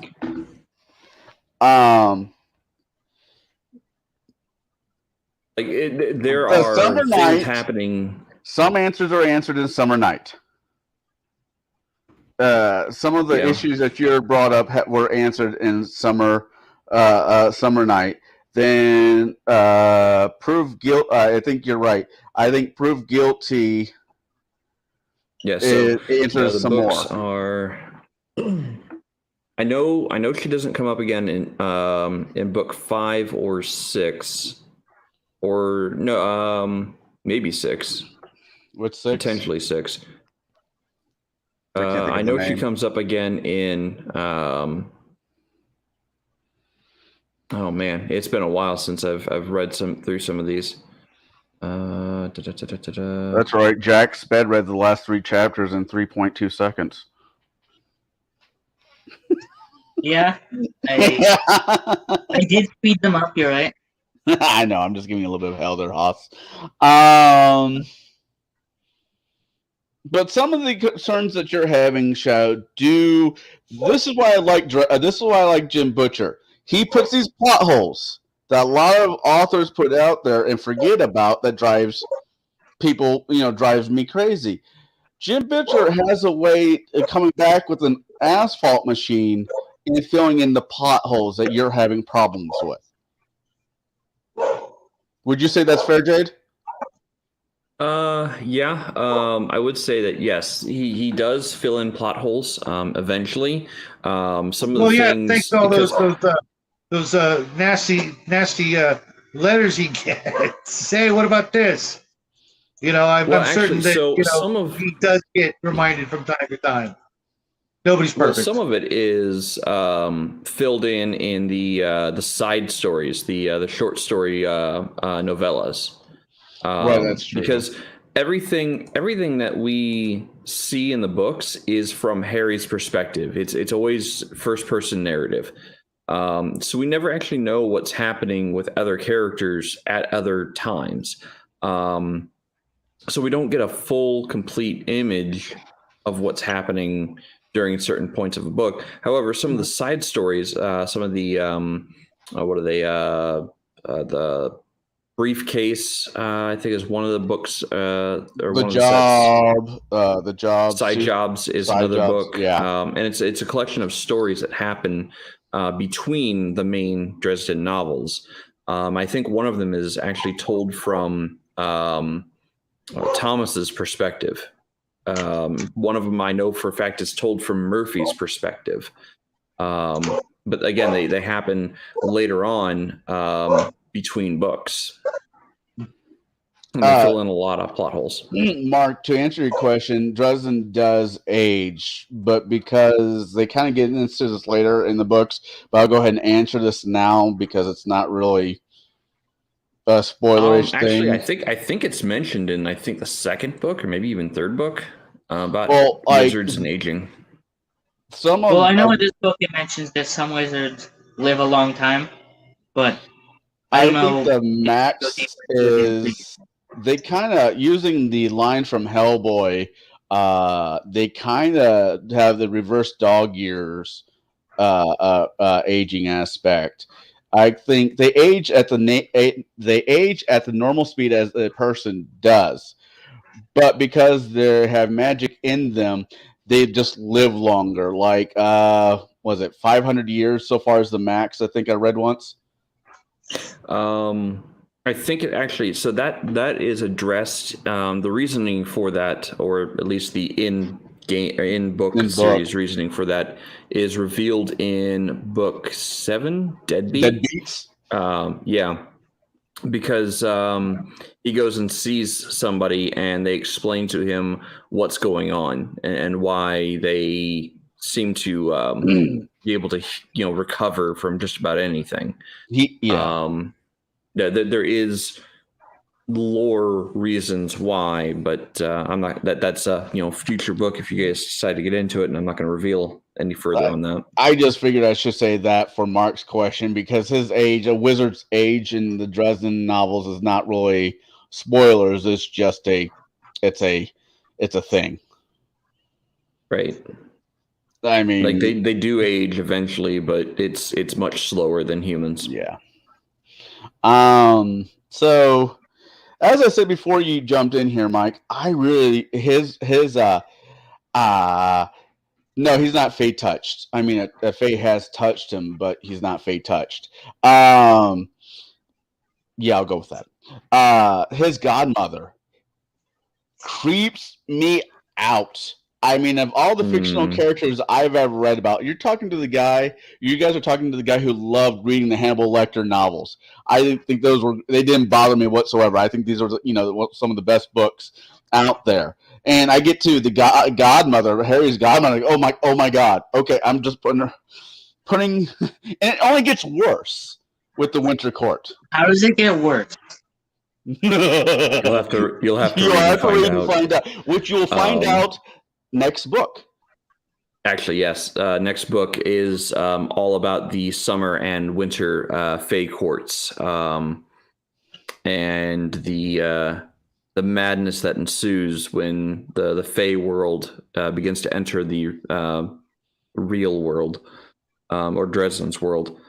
Yeah, Fae. Oh God, Fae are just bonkers. Like they have their own code of ethics, but we don't call those ethics. They do have their own codes. They're alien. They're not like our space alien, but they are alien to anything. Alien the pretense to they may look like human, they may talk like human, they may even sound like human, but they're not. They are completely alien to everything you know.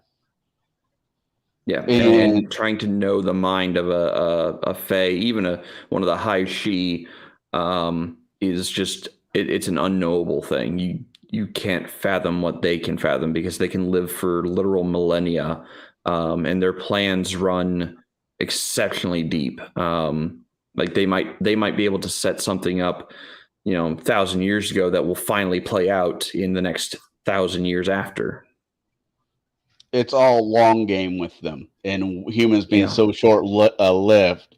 We're blimps on their particular radar. We're toys, would you say? But yeah, you'll find that out in the next book. I know this book kind of felt like it was two separate books, because you had the first one with the nightmare, the first half with the nightmare. Mm-hmm. I did notice a shift, but that could have just been reading the book in 2 sittings. No, it really did feel like two separate books. It was one story, but it was two different books pushed into one.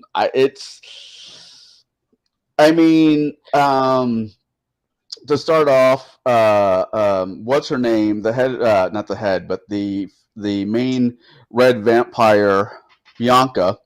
She was pulling all the strings. She was pulling the strings, but Dresden really is a horrible detective.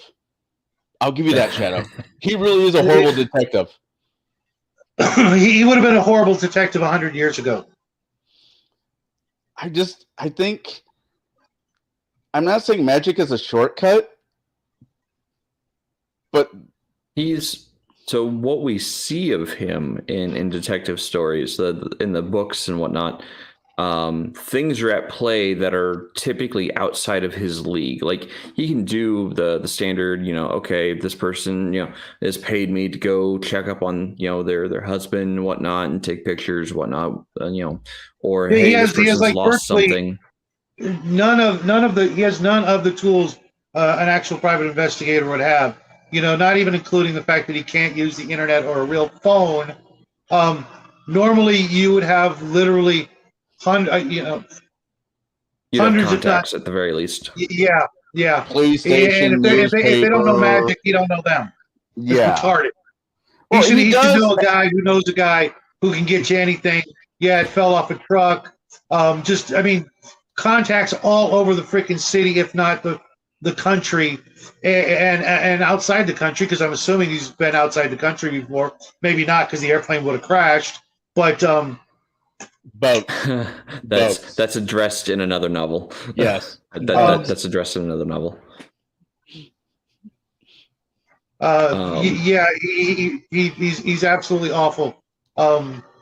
Now, after we got off last night, I couldn't sleep. And I'm not saying Sherlock Holmes is boring because I love Sherlock Holmes, but I have a narrator who reads Sherlock Holmes that puts my eye to sleep. It's just the tone of his voice. Yeah, it just puts me down. it's going to be harder and harder for people to appreciate things like Sherlock Holmes and the H.P. Lovecraft novels without going to different mediums and different writers when it comes to Lovecraft. Those two stories or those two groups of stories are so dated and stuck in that those settings that it's gonna be harder and harder for people to appreciate them as years go by, and it's not really going to take much longer.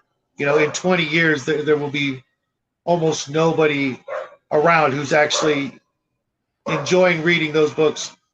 God, I hope that's not true. God, I hope that's not true. I mean, I definitely understand where you're coming from, but the fact that a child of 10 or 11 is not going to pick up Sherlock Holmes and with the Bastion Hounds is Hound of the Baskervilles, you mean?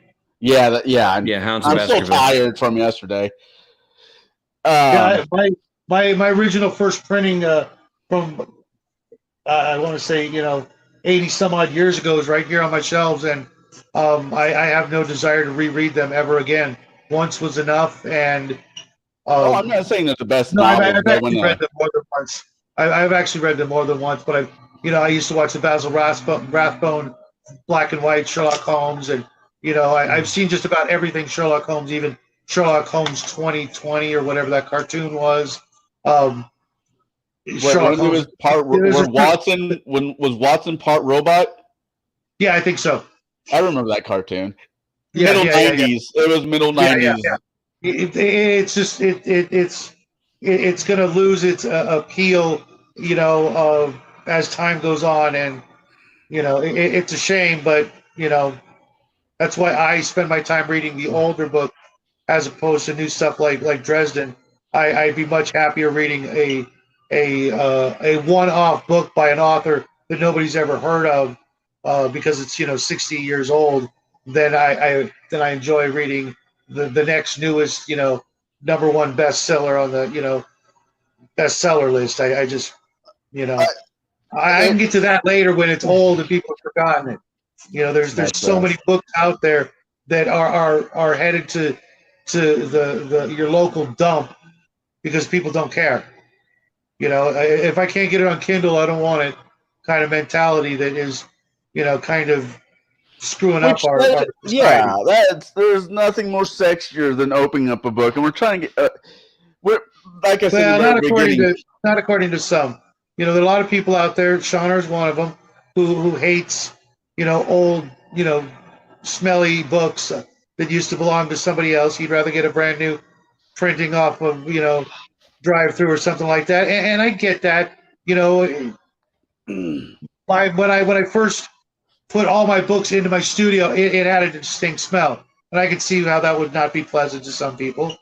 But and I like the smell of a brand new printed book in a brand new box set. When you open up a game and you open it up and you can smell that ink, different people like different things, but there's a lot to be learned from things that are headed on their way to your local dump or garbage can when it comes to books. Like I said earlier in the broadcast, this will most likely be a two-part show because we got a later start than we originally would have beforehand, and I tend to like to talk about the characters. Well, I'm just looking at the time what we have left.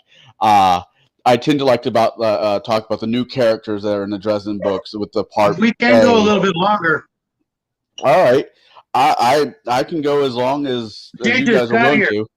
All right. Yeah. Well, you guys normally have a video to do later on today, so I was. Yeah, that's usually like 8 o'clock, which is like 4 hours away. Okay. Not saying we're going to stay here for another 2, but We got most of the main characters done. There's a few characters that I didn't bring up, but we'll get to them later on. We'll just get to them later on. The beginning of the dragon. Pharaohvax. Mr. Pharaoh. Mr. Pharaoh was a dragon. He doesn't ever. I don't think he comes back up later in the series. I don't remember that character at all. You don't know him? No. No, I don't. He's the guy who's smoking a cigar at the party, but the cigar smoke was coming out of his mouth, but the cigarette wasn't lit. Oh, okay. I didn't know that. Remember him? Dressed as a Roman centurion. What? He was there for much longer than 8 seconds. He was there long enough for a conversation between him and a few people. Then he was the guy in the Roman armor. Yeah, he does come back later on in the books. There, Mike. Jade. Sorry, sorry. Yeah.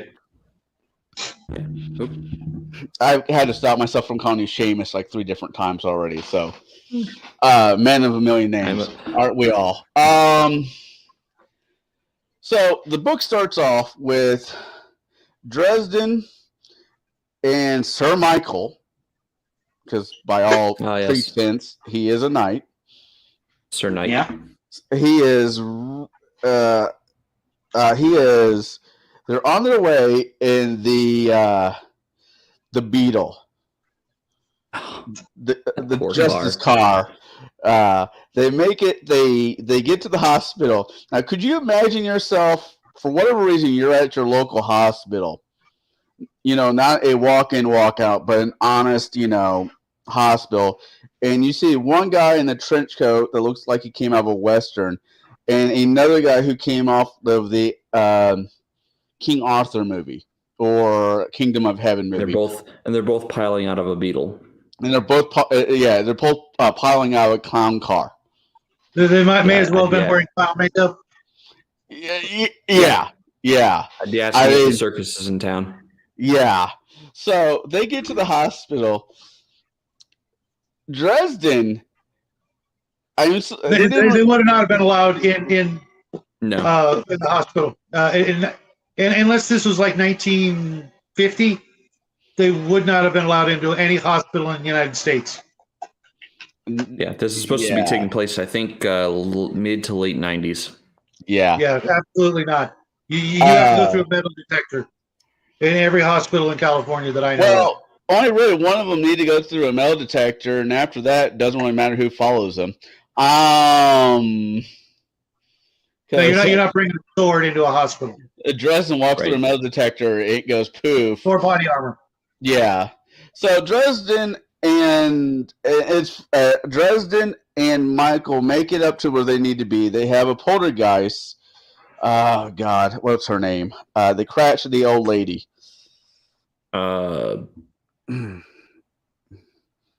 Anyways, there is a poltergeist upstairs. The one who killed her kid. It's killing kids. Yeah. Unknowingly killing kids, to be fair. Yeah, they not only would they have not been allowed in the hospital, they would not have made it out of the hospital without handcuffs. Well, to be fair, they didn't. They were arrested. Mm-hmm. So they have to. They're dealing with the old lady. Track it's been so down. long since I've read it. I can't. I'm looking for a name and I can't find it, so I'm just going to move past it. They deal with her, but then Michael and Harry have to go over to the, using Book's term, the the spirit realm, to go get her on her planing, in her demison. In her plane of existence, yeah. To me, that's like, I don't know, fighting a dragon and its horde. Yeah, I'm you against. never want to fight something on its own turf, but even Dresden said Dresden actually even admitted he didn't want to go fight her on her own turf. It was just the only way because she wasn't gonna come back over. They're able to Yeah. stop her, but the ghost itself is bewitched by a. Also, the book, I believe it's at this point where the book cuts, because I believe it starts with them entering the hospital and fighting the ghost. Then when they're about to enter, it cuts to before that happened. Yes. Then it gets that. And then Yes. skips over what we already Yeah, covered. he gets the information of Yeah, the that old was a weird Yeah, decision. I didn't care for that. I could see him trying something new, and it's like turning on a TV show, and it's a beginning show, then it goes black and says 12 hours earlier, and I'm like, Yeah, it's a cheesy technique people have been trying to use for the last 10 years that just doesn't come off as anything other than, piss poor writing. if you want to start 12 hours earlier, please just start it 12 hours earlier. We don't need. Oh my God, the ship's going to blow up Star Trek style. Then 12 It's a way hours to earlier. stimulate, interest and excitement when there should be some naturally and organically, as opposed to, oh, now we're going to make you wait because we artificially created a cliffhanger, so deal with it. Yeah, my mind just completely just bypassed that. Yeah, I There's a noticed lot it was of weird. I blame Criminal Minds. I don't know if you guys ever watched that show. Yeah, I but did. they did that like constantly. And I think Star they did it a Trek bunch did that. Trek I did don't that. remember. As well as the Blacklist. I think they did that a lot too. What was that? The nonlinear storytelling is a bit jarring, especially in a book. It makes for great or for better television. Rarely does it make for better cinema, but in books, it's just very jarring to go, oh, now we're going 12 hours in the past. Why didn't we just start at that point? And that's again, it's because it was a slow build. It can work in other places, but not here. So, fast forward, and we're going back. They, as they're dealing with the old Betty, they realize that she is wrapped up in some kind of barbed wire.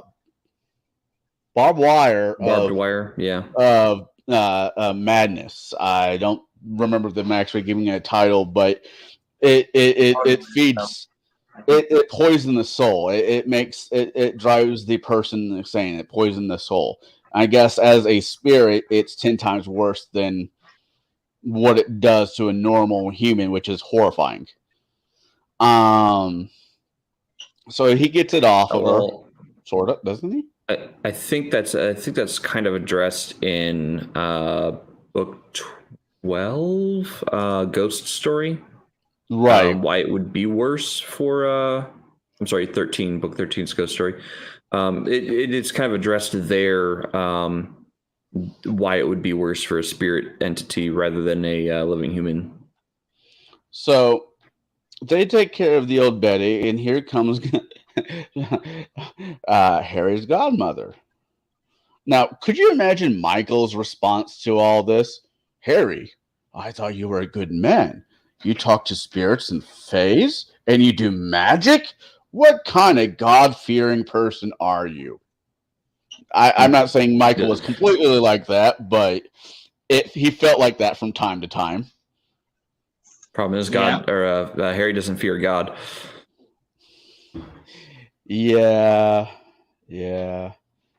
doesn't seem to like it much. Period. To be honest. Well, I mean, you would think that once you meet Michael and see him in action and know exactly what's going on, you don't have faith anymore. You have actual knowledge, proof. Matter of fact, proof. That's it. You shut your mouth. You are just a piece of the puzzle. Do what you're being told to do, because God is showing you. You're one of the lucky bastards who gets to know the truth, the whole truth. It's all real, and you're still acting like Like it's wait. philosophy. Harry knows that there is a God. He never once said there wasn't a God. He knows there's a God, but God's people has been burning his people at the stake since day That's a load of freaking horse 3. shit.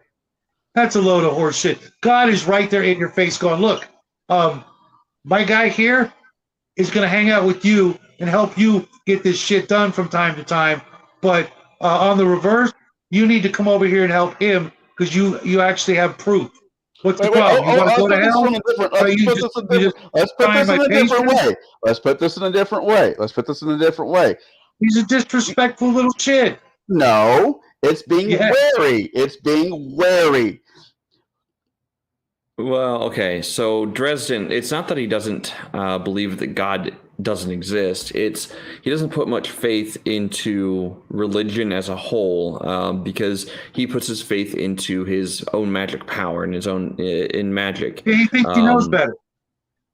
Well, he's wrong. He even says he knows that he should know better, but he doesn't act on that way on pure blind faith because he believes that there's underlying reasons to things, and he tries to find those underlying reasons, whether it's magic, whether it's science, or whatever the case might be. That's all you need to know. I mean, and I personally don't disagree, but from a narrative perspective of the character, the story would never doesn't. Well, yeah, but he doesn't. The greedy think buying he book needs. Public would not buy the Michael Chronicles except in a Christian bookstore. Actually, as I was reading about this, Shadow, if you read the entire series with me, I tell you what, when the Michael Chronicles are finished being written, because Michael is getting his own series of books, I will go through them with you, and I will bounce my head off the table the entire time. I'd buy that for $1. Yeah, he does have other side stories or other series planned in the Dresden universe that are not specific to Dresden. He just wants to get through all of Dresden first. Thank you, Mark. That's a fair statement. He says he doesn't understand God's way, but he is all of the power of Michael's faith. Again, he's putting the power into Michael and not where it actually belongs. Michael's just a chosen servant and tool of God. God's getting what he wants done no matter what. He just won't accept it. But Harry, he's part of the solution.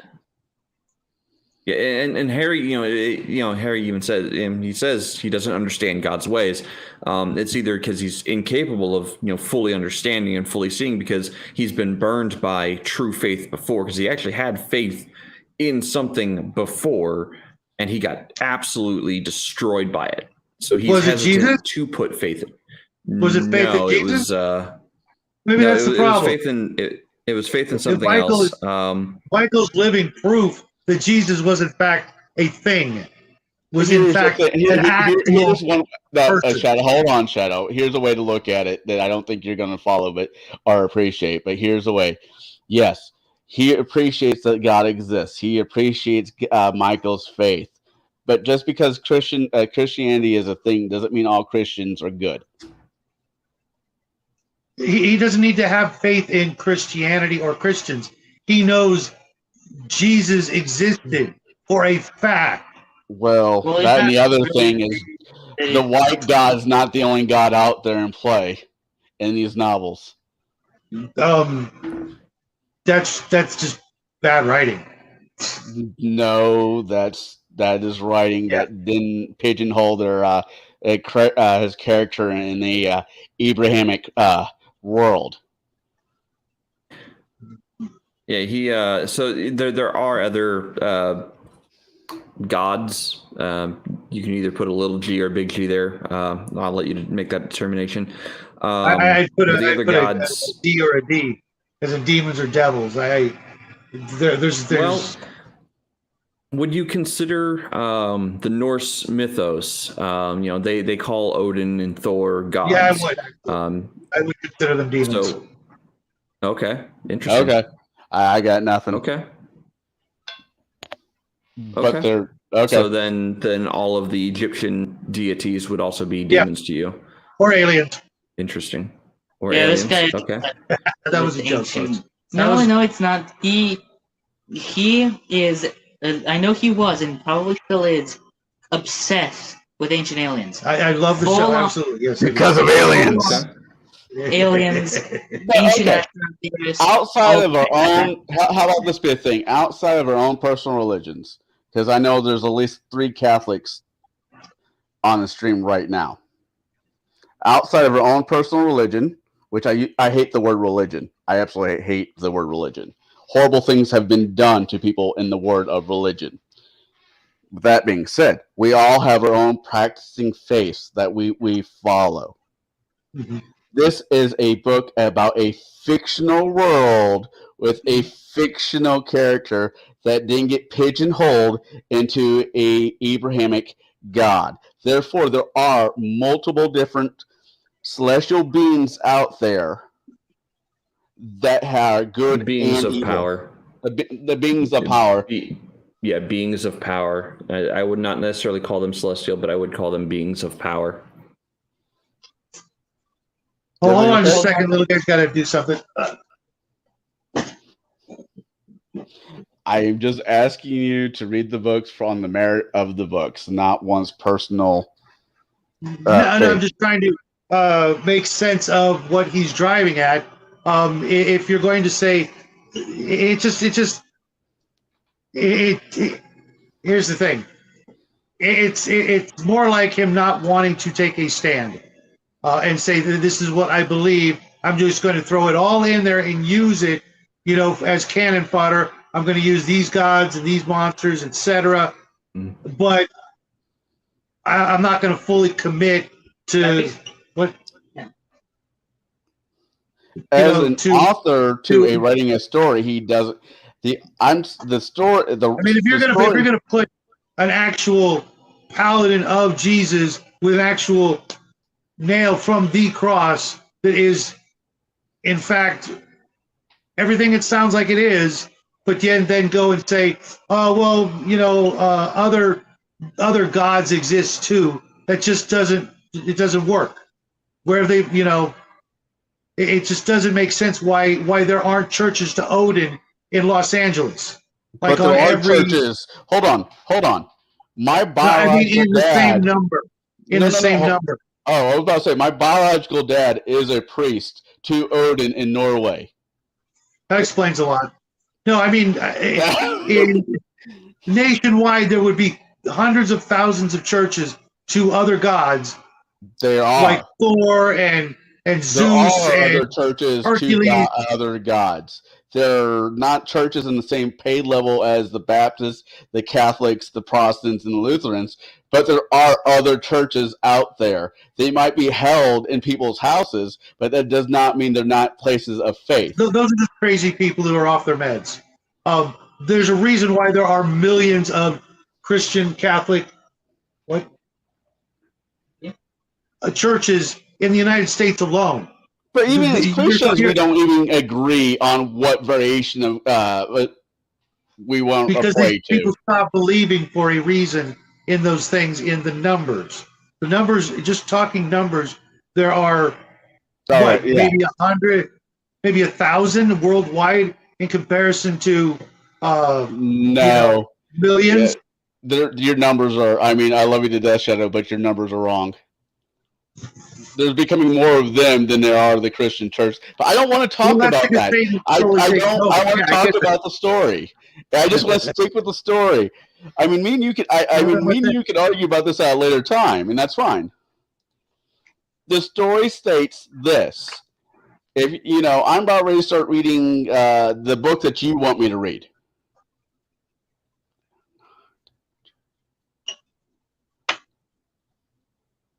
Oh God, this is not where I want to go with this chat. I wanted to talk about the book.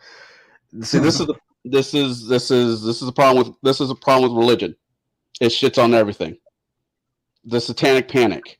We, can't, everything. It just shits on everything. I'd like to talk about the story. I'm sorry that you have a hang up about there being a wizard that's hanging out with a paladin that is afraid of the Just Christian trying to church. understand where he's going. Well, Trying to understand where he's going and whether or not I want to. If you read the rest of the novels, you would understand. But you Right, want but to what if read I get to the next book and I'm like, I want my 8 hours back? Just trying to prevent that from happening. If this guy writes the way that you like the author will, I don't know anybody who's read the Dresden Files and said that I want my 8 hours back. You don't peruse the forums. Oh, people are idiots. There are people out there. People want to complain about Murphy. People want to complain about Murphy not being able to chuck a 300-pound guy. How can a little woman? Well, she is a red belt in a martial arts that teaches you how to fling around people twice, 3 times your size. Sure, that's not the problem people have with Murphy, but we'll move on from that topic. As far as the narrative style of Dresden Book 3 goes,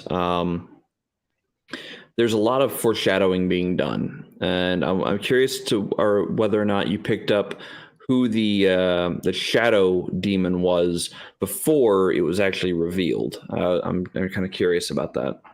You mean the necromancer? I forget his name. No. I honestly don't remember if I picked up on that. Like with the first one, I knew the first book I knew who the bad guy was.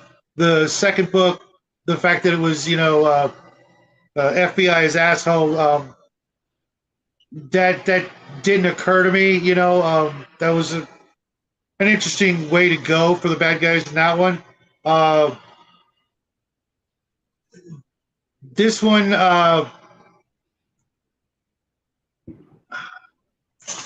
Yeah, I don't think I realized it until it was kind of sprung, which is kind of a good thing and a bad thing with detective novels. If you're going to write a detective novel, you have to make it possible for the readers to solve the crime before you make the reveal. If you do not do so, you've failed as your job of a detective writer. You have to give clues that aren't just bringing the bad guy out the last 20 pages like Agatha Christie. Yeah. So that, I mean, granted, I reread this one a couple different times, but I remember reading it first time through when he was talking about the demon, the demon itself. If you send a demon back in hell to help, demons can take things personally, but to a certain degree, whoever, and this is my point of view from the first time reading it, who was ever going around and torturing the people the way that it was, this wasn't, I don't know. I mean, I've never met a demon, so I don't know the normal demon's MO is. But Modus operandi. Yeah, this one felt too personal. So I thought it might have been a spook. Because the book started off with a spook. There's no reason the guy doing this isn't a spook. Yeah, I was... Cute dog, by the way. There just weren't any clues. Well, they kept mentioning this guy. Right, but it wasn't that guy. I get that, but they brought up other people in the book. But there was really no ever once. Yeah, there were no real clues to Bianca as far as I could remember. No, the vampire showed up pretty early on. They showed up in the first half. The Wonder, Kyle and Kelly. Yeah, the Wonder. Yeah, right. The vampire sibling, the vampire twins. They showed up. That's true. But that doesn't necessarily guarantee. No, they mentioned her by name. But that doesn't. Yeah. They said you're invited to the party. And she's hosting the party. Some of these books... That, to me, sounds pretty clearly she's going to be in there, and she's going to be important. Some of these books, you almost need a whiteboard to put everything with your red One yarn. of those to keep, pin boards with all the Yeah. Yeah, next stamps time on. I'm going to use the whiteboard and just start writing You're down going the to actually, but the next one, Summer Night, you're going to need it because there's a lot of weaving characters in there. You don't know which way anybody's going, which I like. I like in my detective novels. I like that in my James Patterson, and I like that in my even a few of the Sherlock Holmes were that way. You thought it was one guy, and it turned to be out to be somebody else because you couldn't follow the string. I just realized I'm going to have to erase my funny comment if I'm going to use the whiteboard ever again. That sucks. He's got a whiteboard, but he drew on it, and he doesn't want to erase what he drew on it. So That's fair. My first whiteboard actually I kind of used was the wrapping paper, masking tape, wrapping paper upside down, and tape. That's how I did things. Anyway, so Yeah, that's what I was on usually. going back to the I think bringing in. Sorry, I'm frustrated. Still frustrated. Having them bringing in the godmother the way that they did is I thought was good timing. I think bringing her in early because she wasn't a big player in the story, but she was a player in the story. No, she was a massive player in the story. I don't. And from her first entry point into the story, all the way until the very end, she was making waves throughout the entirety of the story. She was a monster and needs to die. Why Michael hadn't done something? Michael can't kill her. This is the problem. This is the hang up. No, Michael can't done something. I didn't say kill. Just done something to. I thought you just said kill. Well, you said she needs to die. Michael should have done something. Yeah, I mean, she was willing to hand his sword over, to their enemy. And that's because to her, the sword is leverage. Right, and potentially, I mean, technically, here's a weird. Basically, she was handing the sword over to basically allow it to be defiled and destroyed. Because had it killed, what was her name? Barbara? No, the junkie. That girl they were going to sacrifice. Wasn't her name? Yeah. Didn't it be her name was Barbara or something? No, not Barbara. At the very end, it's revealed as Barbara, but she gives the name Lydia, so she doesn't have anyone have power over her. Right, but they were. Had they done that, that sword would have been just a hunk of metal, right? Well, the sword is nothing but the hunk of metal. It's the idea and the faith behind the faith. The faith behind it that gives it its power. It's nothing more than a sword with faith attached. It's more than just a sword. Had the sword drawn innocent blood, it would have stopped being magical. I'm not saying they're wrong. It would nerf the nail. It would not have nerfed the sword. The sword would have still worked. It would nerf the faith in the nail. Well, again, it's more than faith; it's fact.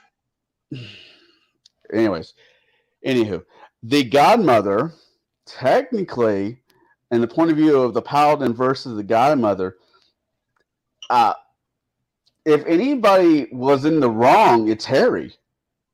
Yeah. Yeah, because Harry had made the deal with Lenanshi when he was a kid, a teenager, and she was coming to collect her due. Granted, he should never have made that deal, but when your mentor / adopted person is torturing you, you kind of do bad things to get out of bad situations. Yeah, that more on that in book 13. Yeah, I mean they kind of touch there's in a this whole one memory scene there.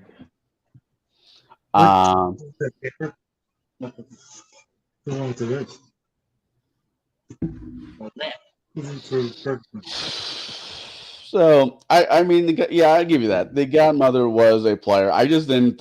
In my opinion, and this is my opinion, everything that the Godmother did was on the counter of Harry. If Harry just kept his end of the deal, she would have left the rest of the players in this novel alone. And the Red Vampire lady, was having a summit meeting between all the powers. That means the Fey Courts. That means other vampires. That means Council. the Wizards Council. Well, she's still evil. She's still a monster. She did not have Oh, to. yeah, I'm not disagreeing She with didn't you. have to, she could have given Bianca some other gift. She is not a chaotic, using D&D terms, she is not a chaotic evil creature. She is a lawful evil creature, which makes her far fucking worse. Yeah. Well, okay, so the reason why she ended up giving the sword away is for the thing she received. She got a gift that was on the same power curve as the sword she basically took, because Dresden kind of took the power out of it when he, basically fucked up. But so she needed to a gift of commensurate strength, power, whatever you want to call it, to give, to be able to get something of equal value in return, because that's the way the Fae work. If you give a gift, they have to give something in return of equal value. And the reverse is true as well. If they give you something, they are expecting to receive something of equal value. So, but how do you know what equal value is until after you've received the gift? Oh, they'll tell you. Yes, like in this case, Leah wants Dresden. She wants him as he is to go with her, because that was part of the deal. She gave him. How did Bianca tell her what she was giving her before she gave it to her? Like a week in time? We're not privy. You know what I mean? We're not privy to that scene. Like we'll never know what kind of deal they struck. You know what I mean? Most of this is done in POV. And it's also assuming that the Godmother didn't have something else just lying around that's just as equally magical. There's only a very few magical items in Dresden's world that's not locked up somewhere else, that's free floating. There is a set number of magical things out there. There's not some guy in a forge somewhere pumping out magic. But in the entire realm of Bay, where the Godmother lives, she could have found something else. Yeah, but that means could have. She could have. But that's something else might belong to a different Fae, which means she would have owed that Fae. It's a slippery. Also, wasn't it part of the plan? Wasn't it part of Bianca's plan to get Dresden and Michael to start something? Yes. Yeah. So in a kind of a roundabout way, it was Bianca's plan to get Dresden to start a fight between the Wizarding Council and the Red Court. Like that was the entire plan of Bianca from the very beginning, to get revenge on Dresden first and foremost because of her actions she took due to his visit in the first book. So it was a personal revenge there, but you'll find this out later if you continue reading, that something was happening in the background between the Red Court of Vampires and what they were planning to do to the White Court, or not to the White Court, to the Wizarding Council. Like this had been building for a while. Dresden is the reason for the next series of books and events. Dresden is just the catalyst for what happened. Honestly, if he didn't show up at all, it was probably going to be taken as an insult as well. And it probably would have sparked things off, but not necessarily to the degree that they did spark off to, or will spark off to from your perspective.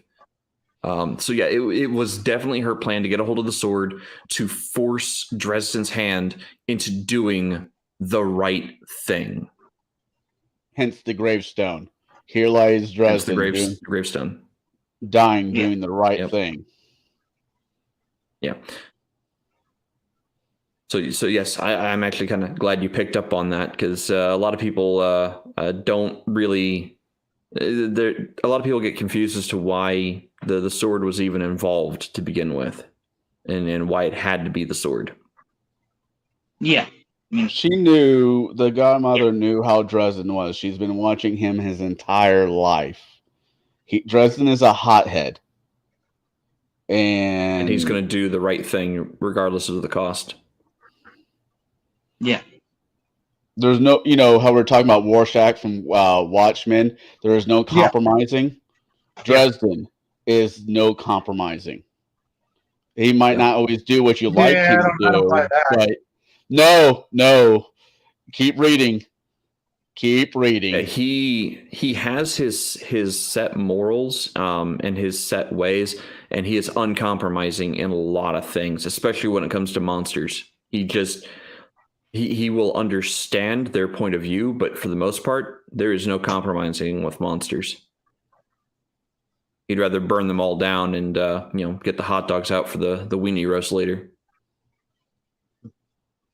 Books do. I mean, I know this is a rough book, and there's a few other books that are rough, but it is There's certain books I won't read anymore of the series. Like I don't ever like Full Moon. I don't read that one. I've read it exactly once, and I don't need to read it again.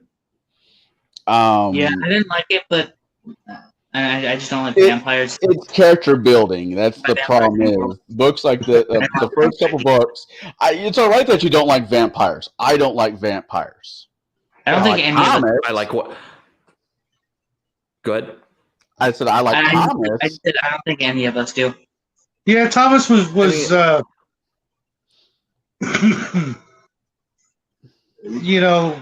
he would be like one of the last vampires I would take. I couldn't take anything with Thomas seriously because I kept seeing him as Buck Strickler, but with long black hair. That's fair. Yeah. At least one of us got it off the bat. All right. Yeah, that's fair. A couple other things in this book that actually, the whole situation with that cop being tortured, I could have done without. There's a lot of this book, to be fair. It's not one of my favorite books. It's my favorite series, but it's not one of my favorite books. And I'm not going to bash on it the same way we did the 1980s Dune, because there's no light beams coming out of anything's orifice or going in or out. That was a weird fucking movie. Anyways, but this right here, the fight that he has, starting off with the Red Court, what's going on, is going to be the prominent thing. The next several books are going to be around. I'll wait until book 12. All the way to book 12. Book. Rough. 12 is a very, very rough book. Good book. Damn good book. Yeah. The events. Yeah. So this is literally the start of the next 9 books. Like that final confrontation between Dresden and Bianca and everything that happens inside the manor is just the start of the next 9 books. And there's a slew of just absolute horrendousness that happens between characters and things that happen even off screen that we're not privy to, but we hear about happening from Dresden's point of view. I don't know. And go continue. No, go for it. Go for it. What were you going to say? After you finish up what you're saying, I was thinking this book needed a part B, but I don't think it does. Tell you what, Shadow. I will knock out the book, the Dresden book, the Princess, 9 Princess. And I gotta find a copy for the little guy to read because. Okay. Never mind. We might do a part B. How much into the weeds? How much more in the weeds do we really need to get with this book? I mean, I we don't know. What knocked do on we? yeah. I mean, they're going to read Summer's Night, which is a fun book. It is a fun book. I think you'll enjoy it. I hope you enjoy it. Well, it'll take us at least 2 weeks to get through it, knowing that this guy. I can read most of these books in 3 days. I just Don't. Yeah. I I mean, can like, listen to Okay, one going of these back. books in a day. Yeah, I can. It depends on what I'm doing, but I can digest one of these books in a day. Well, audio. This book for us, audio wise, was 39 chapters. Each chapter being an hour. no, it wasn't. Yeah, No, it it's was. got 16 hours of audio. It was Yeah. 39 chapters, but the original site we used, which broke, was 1 hour of audio. With it would just as soon as it hit the 1 hour mark exactly, it just cut. Mhm. And then we went to, which was a much better website. Well, it would have been if the last 10 hours of it, not even 10, the last 12 hours of it actually worked. But the new website we used was hot garbage. There I get were it. But wasn't the last version what we were both just listening to? Wasn't each chapter an hour? no, it was Okay. each chapter was the length it took the guy to read the chapter. Okay. I thought they were all just hour increments. No, that would be Okay. 39 hours. Yeah, that's what I thought. It definitely was not 39 hours. Okay. I think the Lord of the Rings and the Hobbit are about that long, about 39 hours. I know there's a Stephen King that almost is like 50. I've listened to once. Sanderson is, I think it's 72 hours for Stormlight Archive. The Dresden book, this Dresden book, for the people in chat, please do read it. It is, if outside of our own personal religious beliefs, hiccup that we had. This is a really good book, and it is worth the read. Mark, thank you for keep reading the books with us. Thanks for hitting up with the link, Mark. Yeah. It really does mean a lot to me, people in chat, if you decide to pick up these books and read them with us, because it just gives us, the people in this panel, something to share with you guys, to have something in common, even more than just the hobby itself. I'm unfortunately, I was just aware that my daughter will be coming over with the next 10 to 15 minutes, so I need to wrap it up. I don't mean to cut anybody off. We're running actually 30 minutes over what we normally do anyways. So with Jade being here, I'll torture Jade first. Any words of wisdom before we leave? Don't summon demons. That's fair. That's a good wisdom. Yeah. What about you? Yeah, Mark. Definitely 2 weeks for summer night. Yeah. What about you, Jack? Well, on the theme of don't summon demons, don't do rituals to end the world. Yeah, that's a good one. Yeah. What about you? Stick with your Fans stand are by. always there. Play the games you love with the people you love. All right. Have a great week. My words of wisdom is don't stick your pecker in a toaster. It might seem like it feels good for the first half second, but it's a horrible idea. With that being said, Why would that even cross your mind? Yeah, that's a weird one. with that being said, everybody, yeah, that's a good one too. Oh, Mark. also, before I forget, it's pronounced gallo. All right, that's. Oh, okay. All right. Good one, Mark. Yeah, I never tell anyone your true name. With that being said, remember, roll your dice in the dark, write your character sheet in red Quran, and everybody have a good weekend. We'll see you next Sunday, where me and Shadow and Jack will be talking about something. I don't know yet, but we'll have it figured out by then. If not, we'll just invite everybody on. It'll be Sunday afternoon chill stream with Kano and friends.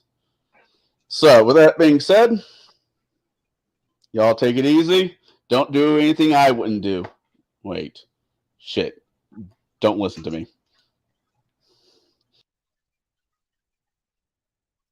Wait, did he do it? Yep. Oh, that's funny. That's funny. Yeah. Yeah, because He left I the studio. did it. He He gave me didn't, all kinds of shit for it. Now he does it, and Yep, and he's still alive. Oh, yeah, you're still alive. Hey, guess who just had a boomer moment, or I like to call them the shadow moments. Yep. hey, All right, bye guys. later. You Have a gotta end good the one, stream everybody. first.